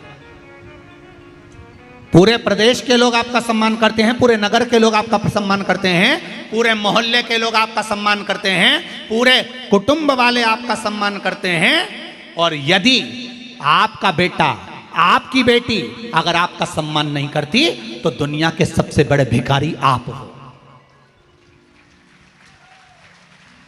सबसे बड़े भिक्षुक आप हो। आपने दुनिया के आगे अपनी वैल्यू बना ली, दुनिया के आगे आपने अपना सम्मान बना लिया, पर अपनी औलाद, अपने पुत्र, अपनी पुत्री आपका सम्मान नहीं कर पाई। जब भी बोलते हैं चिढ़कर बोलते हैं, इसमें पुत्र और पुत्री की गलती नहीं है, इसमें गलती है आपकी परवरिश की, कि आपने संस्कार नहीं दे पाए, आप ज्ञान नहीं दे पाए। आप भी अपने माँ बाप से चिढ़कर बोलते थे, इसलिए आपकी औलाद भी आपसे चिढ़कर बोलती है। आप हमेशा अपने माता पिता से चिल्लाकर बात करते थे तो आपकी औलाद भी आपसे चिल्लाकर बात करती है। आप हमेशा चिल्लाकर बोलते हो, इसलिए आपकी औलाद भी आपको चिल्लाकर बोलती है। आप कभी मंदिर नहीं जाते तो आपकी औलाद भी कभी मंदिर नहीं जाती। आप किसी के आगे झुकना पसंद नहीं करते तो आपकी औलाद आपके सामने झुकना पसंद नहीं करती। अगर दुनिया आपका सम्मान कर रही और आपकी औलाद आपका सम्मान नहीं कर रही तो दुनिया के सबसे बड़े गरीब व्यक्ति आप हो, सबसे बड़े भिखारी व्यक्ति आप हो। अपने बच्चों को धन दो मत दो, अपने बच्चों को वैभव दो मत दो, अपने बच्चों को प्रॉपर्टी दो मत दो, पर अपने बच्चों को संस्कार जरूर दो जिससे आपकी जिंदगी सार्थक। अपने बच्चों को संस्कार दीजिए जिससे आपका जीवन सार्थक हो। आप अपने लिए क्या कर रहे हो? अपने लिए, अपने बच्चों का, मैंने बच्चों के नाम पे एक पेट्रोल पंप कर दिया, मैंने बच्चों के नाम पे प्रॉपर्टी कर दी, मैंने पत्नी के नाम पर ये कर दिया, मैंने उनके नाम पे ये कर दिया, बच्चों को मैंने कलेक्टर बना दिया, बच्चों को मैंने इंस्पेक्टर बना दिया, बच्चों को मैंने एसपी बना दिया, बच्चों को मैंने डॉक्टर बना दिया, बच्चों को मैंने इंजीनियर बना दिया, बच्चों को मैंने सब कुछ बना दिया। पर वो बच्चे आपसे स्माइल से बात करते हैं, वो बच्चे आधा घंटा आपके पास में आकर बैठते हैं, वो बच्चे आपका सम्मान करते हैं, वो बच्चे रोज आपको प्रणाम करते हैं, वो बच्चे जैसे बचपन में मम्मी के गले आकर मिलते थे, बुढ़ापे में माँ के गले में हाथ डालकर कहते हैं माँ तुझे कोई चिंता तो नहीं है, तू खुश रहा कर, अब तेरा बेटा कलेक्टर बन गया, अब तेरा बेटा मिनिस्टर बन गया, अब तेरा बेटा डॉक्टर बन गया, माँ तू खुश तो है। जो बच्चे इस तरह से अपने माँ बाप से व्यवहार करते हैं तो समझ लेना तुमने कुछ कमाया कि नहीं कमाया, पर संस्कार तो कमा लिए, संस्कार कमा लिए।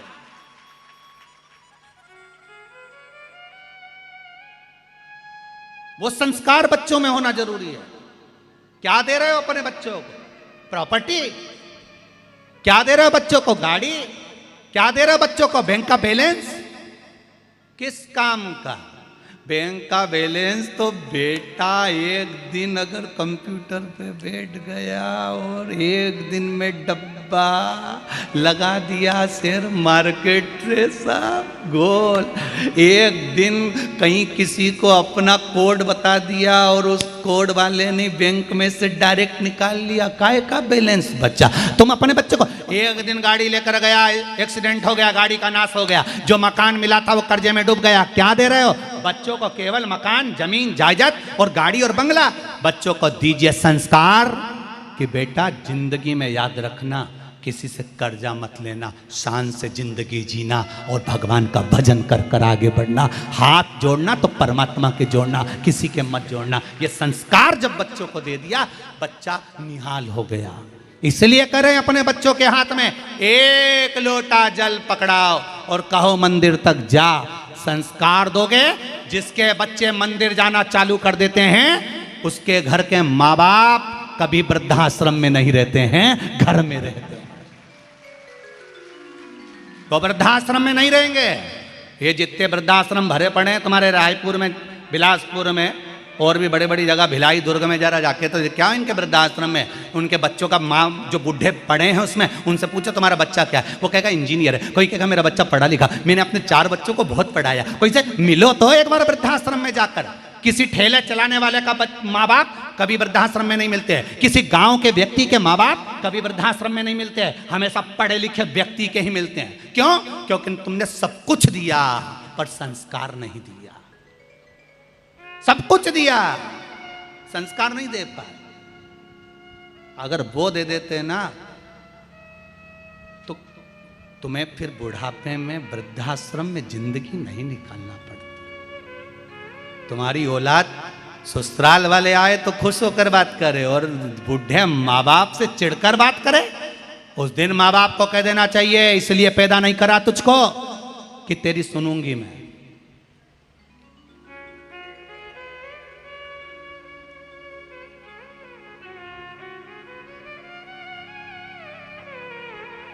इसलिए पैदा नहीं करा। एक बात याद रखो, बचपन में तुम्हारी गोदड़ी बिगड़ेगी तो मां धो देगी। अरे बोलो तो री जीजियो, सही है कि गलत है? बचपन में तुम्हारी गोदड़ी गदेली जिस पे सो रहे हो वो गंदी करोगे तो माँ धो देगी, बाप धो देगा। पर बड़े होकर अगर अपनी कर्मों के कारण तुम्हारा जीवन नाश करोगे तो ये कोई नहीं धोएगा, अपनी गोदड़ी अपने को ही धोना दादा, अपने कर्म का भोग अपने को ही भोगना, दूसरा नहीं भोग सकता। बचपन तक तो चल जाएगा कि बचपन में माँ बाप ने गोदड़ी धो दी, माँ बाप ने चड्डी धो दी, गच्छी धो दी, पर बड़े होकर अपने को धोना है, अपने किए गए कर्म का भोग अपने को भोगना है, कोई दूसरा नहीं भोगने वाला। इसलिए सब कुछ करो, बच्चों को प्रॉपर्टी दो, जमीन दो, जायदाद दो, पर संस्कार सबसे पहले देना कि मेरे बच्चे संस्कारित हैं, मुझे प्रणाम करते हैं, खुश होते हैं मुझे देखकर, उनके चेहरे पर प्रसन्नता आ जाती है। ये प्रणाम, ये आनंद, ये प्रेम, ये वात्सल्यता, ये करुणता दीजिए।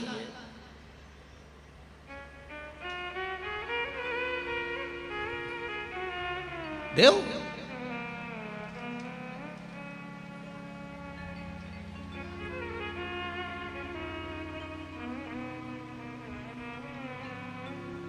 पहले के समय में बूढ़ी बूढ़ी माताएं बाजार जाती थी तो 2 कटोरी लेके नहीं आती थी। कितनी कटोरी लाती थी? कितनी प्लेट लाती थी? थाली का सेट कितना? 6। बोलो तो री जी सही है गलत है? 6 कटोरी का सेट देना, 6 थाली का सेट देना, 6 कप देना। 2 लाती थी क्या? 2 प्लेट लाती थी क्या? नहीं। पहले के समय में माताएं 6 थाली का सेट लाती थी, 6 कटोरी का सेट लाती थी, 6 गिलास का सेट लाती थी, 6 कप का सेट लाती थी। वो तो अब दुनिया के लोगों ने कह दिया हम 2, हमारे 2, पर पहले तो सेट चलता था। आप और हम में भी बहुत सेट है। परिवार, भाई बंधु कुटुंब, देवरानी जेठानी, बच्चे, काका काकी, ताऊ चाचा, सबसे जुड़कर बना होता था परिवार। उसका एक आनंद ही दूसरा होता, वो सेठ है। अशोक सुंदरी का विवाह राजा नहुष के साथ करना पक्का कर दिया। राजा नहुष के साथ में पक्का हो गया। एक बार अशोक सुंदरी घूम रही थी, अशोक सुंदरी को एक दैत्य ने देख लिया जिसका नाम हुंड था। हुंड नामक दैत्य ने जब अशोक सुंदरी को देखा, बड़ी सुंदर है, इतनी सुंदर। दैत्य हुंड ने विचार करा इस अशोक सुंदरी को मैं अपना बनाऊंगा, इससे विवाह मैं करूंगा। और दैत्य हुंड ने हुंड ने एक पत्र लिखा और पत्र एक द्वारपाल के हाथ भेज दिया अशोक सुंदरी के पास कि अशोक सुंदरी, मैं तुम्हें स्नेह करता हूँ, मैं तुम्हें प्रेम करता हूँ, मैं तुम्हें अपना बनाना चाहता हूँ, तुम मुझसे विवाह करो, तुम मुझसे शादी करो, तुम मुझसे विवाह करो।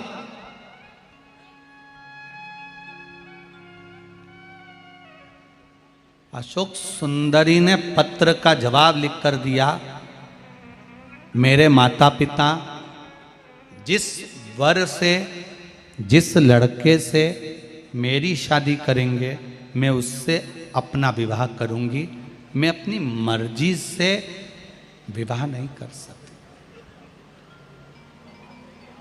मैं अपनी मर्जी से विवाह नहीं करूंगा।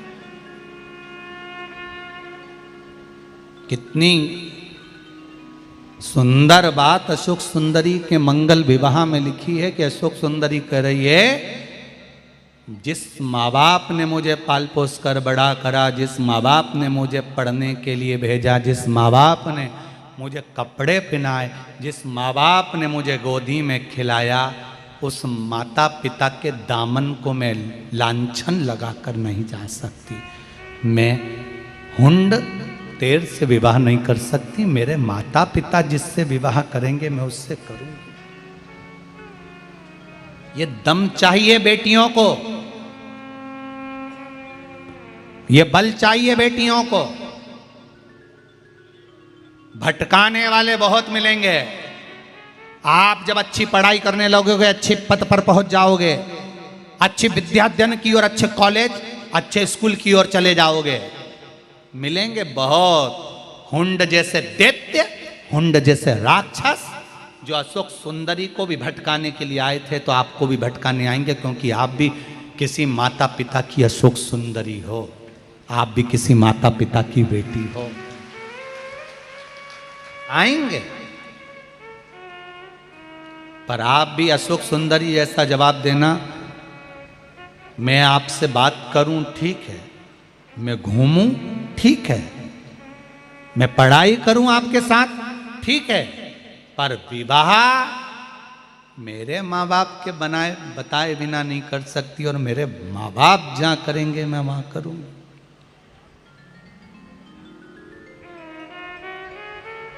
विवाह करूंगी।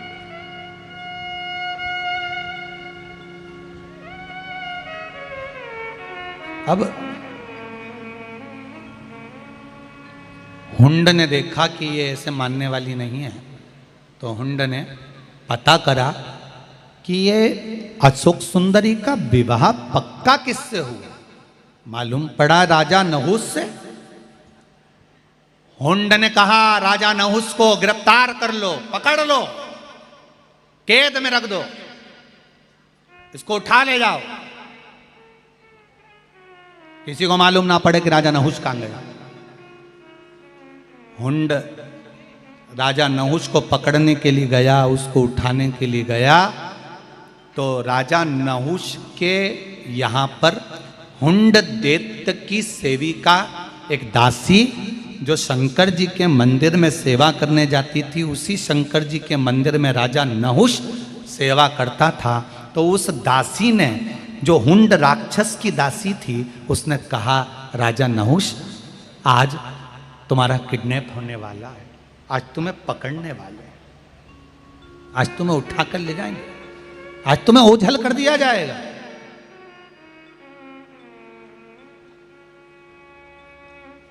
राजा नहुस ने पूछा, दीदी, बहन जी, मेरे को कौन पकड़ेगा, मेरी किससे दुश्मनी। कहा, हुंड दैत्य को मालूम पड़ा है कि तुम्हारा विवाह अशोक सुंदरी के साथ पक्का हो गया। हाँ, हुंड दैत्य अशोक सुंदरी को चाहता है, उससे विवाह करने के लिए वो तुम्हारे को उठा कर ले जा रहा है, जिससे तुम्हें मार दिया जाए और उसका विवाह हुंड से हो जाए। तो तुम तो हुंड की दासी हो ना। हाँ, मैं हुंड की दासी हूं, पर मैं शंकर की भक्त हूं। जो शिव का भक्त होता है, शंकर का उपासक होता है, शंकर भगवान सत्यम शिवम सुंदरम। जो शिव का उपासक होता है वो कभी झूठ नहीं कर सकता, किसी का बुरा नहीं कर सकता, बुरा नहीं बोल सकता।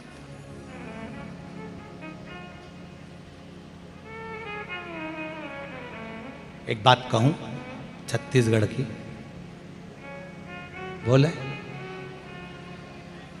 ये बिल्कुल सत्य है कि शिव का जो उपासक होता है वो कभी किसी का बुरा नहीं कर सकता। हम बच्चे लोग बता रहे थे कि गुरुजी छत्तीसगढ़ की एक बात हम कहना चाहें गुरुदेव। हमने कहा बोलो क्या बात है। माताएं आरती की थाली लेकर आरती करती हैं गुरुदेव, और उनकी आरती की थाली में भी अगर कोई पैसा चढ़ाकर चले जाता है ना, तो वो अपने रुमाल में उस पैसे को भर कर बांध कर हमारे मंच पर फेंक कर चली जाती हैं, पर लेकर नहीं जाती। गुरुजी ये शिव है।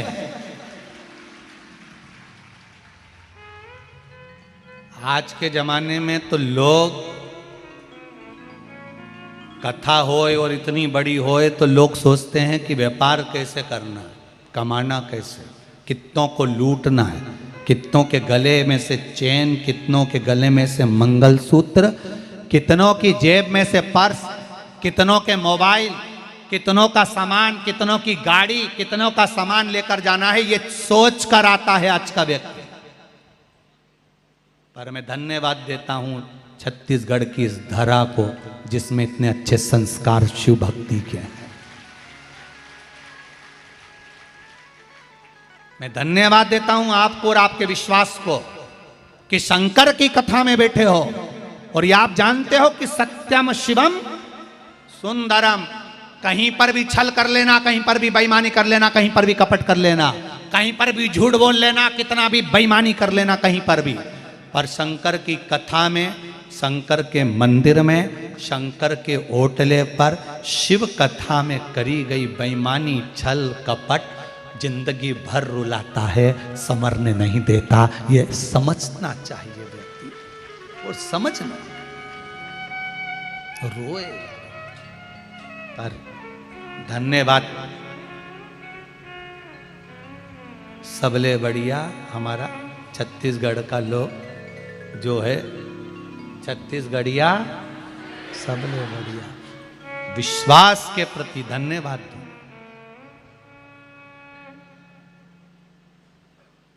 और सीख लो, अगली कथा 15 अगस्त से महाराष्ट्र में होने जा रही है।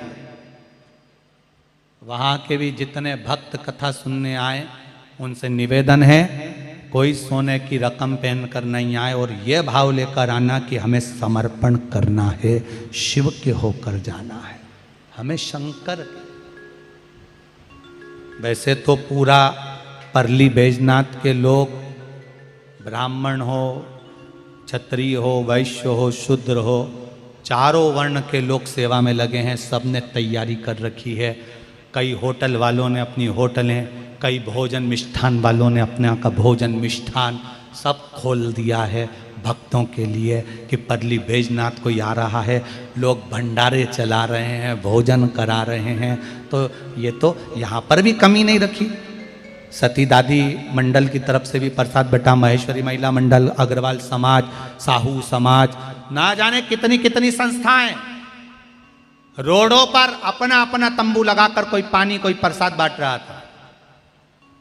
कथा कोई भी करा है, हम हमेशा व्यासपीठ से कहते कोई कथा करा है, किसी के यहां भी कथा हो, पर आप अपना दरवाजा छोड़कर भक्तों की सेवा के लिए अपने द्वार के बाहर जरूर खड़े हो जाओ, क्योंकि ये शंकर के भक्त बार बार नहीं आएंगे। ये शिव के भक्त बार बार कभी आएंगे? ये भाटापारा में कोई आने वाला है? अरे बोलो तो जी हो, तुम आने वाले हो, जो यहाँ के हैं वो यहीं, और इनके कहीं के रिश्तेदार आ गए तो आ गए, बाकी का कौन आ रहा है? शिव भक्त ये लाखों की संख्या में कौन आ रहा? सेवा करी, उसके लिए बहुत बहुत साधुवाद, बहुत साधुवाद, बहुत प्रेम से करी आप लोगों ने सेवा। कई कई दूसरे दूसरे गांव के लोगों ने भी बहुत सेवा करी है, बहुत साधुवाद, धन्यवाद। शर्मा परिवार तो करा, पर साथ में जो आप लोगों की सेवा है उसको भी स्वीकार है। बहुत शिव कथा कह रही है, अशोक सुंदरी को डराया धमकाया, राजा नहुष को लेकर जाने लगे। तब राजा नहुष उस समय पर भगवान शिव की आराधना में लगे तो अशोक सुंदरी को क्रोध आया और हुंड का वध कर दिया। तब राजा नहुष के साथ में अशोक सुंदरी का विवाह हो गया। समय आया, अशोक सुंदरी के गर्भ से 2 बेटों ने जन्म लिया, याति और ययाति। 100 कन्याओं ने जन्म लिया और भगवान माता अशोक सुंदरी के घर में फिर ययाति के घर में बच्चे हुए, जिनके यहाँ तुर्वस, अनु और द्रुहु, यदु, पुरु, ये सब 5 जो पोते हुए हैं अशोक सुंदरी के, ये पांचों की पांचों पोते के बल पर यह पूरा ब्रह्मांड की रचना का क्रम प्रारंभ हुआ। आगे वर्णन आया है सुंदर प्रसंग में। अशोक सुंदरी एक दिन अपने पिता के पास में जाकर बैठकर अपने पिता से ज्ञान एकत्रित करती है और उस ज्ञान के बल पर भगवान शिव की आराधना कर कर जलपात्र की महत्वता, दीप की महत्वता को समझती है। जलपात्र की महत्वता आपको पहले भी कथा में कहा, जो अशोक सुंदरी के भाव से वर्णित है। अपने घर से जब पात्र लेकर जाते हैं जल का, शिव जी को चढ़ाकर चढ़ा हुआ जल थोड़ा सा उस पात्र में अवश्य लेकर आना चाहिए, ये घर में समृद्धि देता है। ये जल पात्र की महत्वता, जल पात्र की महत्वता। शिव महापुराण में तुमरुका जी चंचुला देवी को 12 ज्योतिर्लिंग का सुंदर वृत्तांत वर्णन करते हैं। सोमनाथ जी का वर्णन किया, चंद्रदेव को काया के रोग से मुक्त करा। आगे वर्णन आया है श्री मल्लिकार्जुन जी का, कार्तिक रुष्ट होकर चले जाते हैं, जिनको मनाने के लिए शंकर पार्वती जाकर स्वयं मनाते हैं। आगे वर्णन आया महाकाल का, दूषण नाम के राक्षस का संहार करने के लिए भगवान काल बनकर प्रगटे, उन्हीं का नाम महाकाल हुआ। फिर वर्णन आया है ओमकारेश्वर जी का, बिंद नामक पर्वत ने तप किया, उस तप के बल पर नर्मदा जी ओम के रूप में प्रवाहित हुई। शिव जी का नाम ओमकारेश्वर, शिव जी का नाम ओमकारेश्वर। अगला वर्णन आया केदारनाथ, नर नारायण ने तप कर कर भगवान शंकर को प्राप्त किया है। फिर वर्णन आया है भीमा शंकर, कुंभकर्ण की धर्म पत्नी करकटी के पुत्र भीम ने सारे देवालय तोड़वा दिए थे, शंकर भगवान ने आकर भीम का संहार करा, शिव जी का नाम भीमा शंकर। अगला वर्णन आया है काशी विश्वनाथ, मनु शत्रुपा ने तप कर कर भगवान शिव को विराजमान किया। गौतम बाबा पर गौ हत्या का दोष लगा तो भगवान ब्रह्मा विष्णु महेश यहाँ लिंग के रूप में विराजमान हुए, त्र्यंबकेश्वर नाम पड़ा। अगला वर्णन वैद्यनाथ जी का, रावण को लघु शंका लगने पर भगवान शिव को भूमि पर रखा, उठे नहीं तो बाबा वहां विराजमान हुए, वैद्यनाथ के रूप में विराजित होते। अगला वर्णन नागेश्वर, दारुक नाम के राक्षस का संहार भगवान ने नागेश्वर बनकर करा। फिर वर्णन आया है रामेश्वर का, राम जी महाराज लंका पर चढ़ाई करने से पहले, सेतु बांधने से पहले शिव जी की आराधना करते हैं। शंकर भगवान की स्थापना करी, भगवान रामेश्वरम के रूप में विराजमान। देखिए शंकर भगवान की आराधना केवल संसार का मनुष्य नहीं कर रहा है, शिव जी की आराधना स्वयं राम और कृष्ण भी कर रहे हैं। शिव जी की आराधना जनक और दशरथ जी ने भी करी है। शिव जी की आराधना परशुराम भगवान ने भी करी तो दत्त ने भी करी है। शिव जी की आराधना ऐसी कोई सती, ऐसी कोई नारी, ऐसा कोई संसार में जन्म लेने वाला पुरुष नहीं जिसने ना करी हो। शिव की आराधना में सब तल, तेरी कृपा बिना ना हिले एक भी अणु, लेते हैं श्वास तेरी कृपा से तनो तनो। हे गंगाधार मुक्ति द्वार ओमकार तू, बोले ओंकार तू आयो शरण तिहारी शंभु कारतार तू। आगे वर्णन आया, रामेश्वरम के रूप में भगवान विराजमान हुए। कृष्णेश्वर सुधर्म नाम के ब्राह्मण की 2 धर्म पत्नियां थी, सुदेहा और घूष्मा। घूष्मा की संतान हुई, सुदेहा को नहीं हुई। घूष्मा ने अपनी औलाद सुदेहा को दे दी। सुदेहा ने पाल पोस कर बड़ा कर कर उसका विवाह कर दिया। बहू को मालूम पड़ा मेरी असली सास घूष्मा है, तो सुदेहा को पूछना बंद कर। सुदेहा ने उस पुत्र के टुकड़े कर कर तालाब में फेंक दिए। तालाब में फेंका।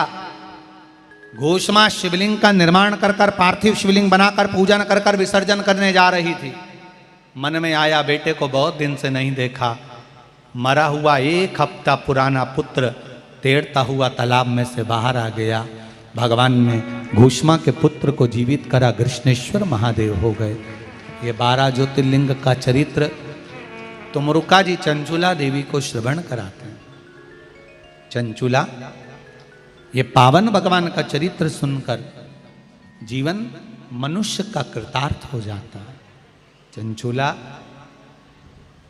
जीवन को एक आनंद देने वाला ये श्रावण का महीना सुख देने वाला है, आनंद देने वाला है। और उस श्रावण के महीने में जो आपने 2 लोटा जल शंकर भगवान को चढ़ाया है, ये 2 लोटा जल केवल सावन में चढ़ाना है आपको, सावन के बाद नहीं। सावन के बाद फिर वापिस जम के बोलो जरा, 1 लोटा जल, फिर सावन के बाद दिल से शिव की आराधना करो, दिल से शंकर की आराधना। चंचुला का पति प्रेत योनि से छूट गया। प्रेत योनि से छूटकर चंचुला का पति भगवान शिव के धाम जाता है। चंचुला पति लोक को जाती है। भगवान शिव के चरणों में तुमरुका जी ने कहा, बाबा मैंने कथा कही, आपने सुनी। शिव महापुराण का कोई जजमान है तो शंकर और पार्वती है। शर्मा परिवार शिव महापुराण के यजमान बनकर विराजमान हुए हैं, तो ये शिव और पार्वती का ही एक स्वरूप,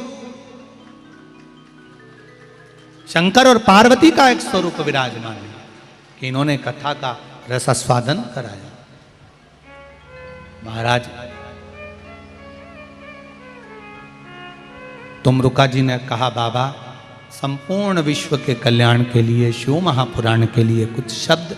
शंकर भगवान ने कहा, सुनो तुमरुका जी, मृत्यु लोक में अकाल मृत्यु को हरने वाला, संपूर्ण दुख का नाश करने वाला, कष्ट को मिटाने वाला, संपदा वैभव देने वाला, ये शिव महापुराण की कथा हो।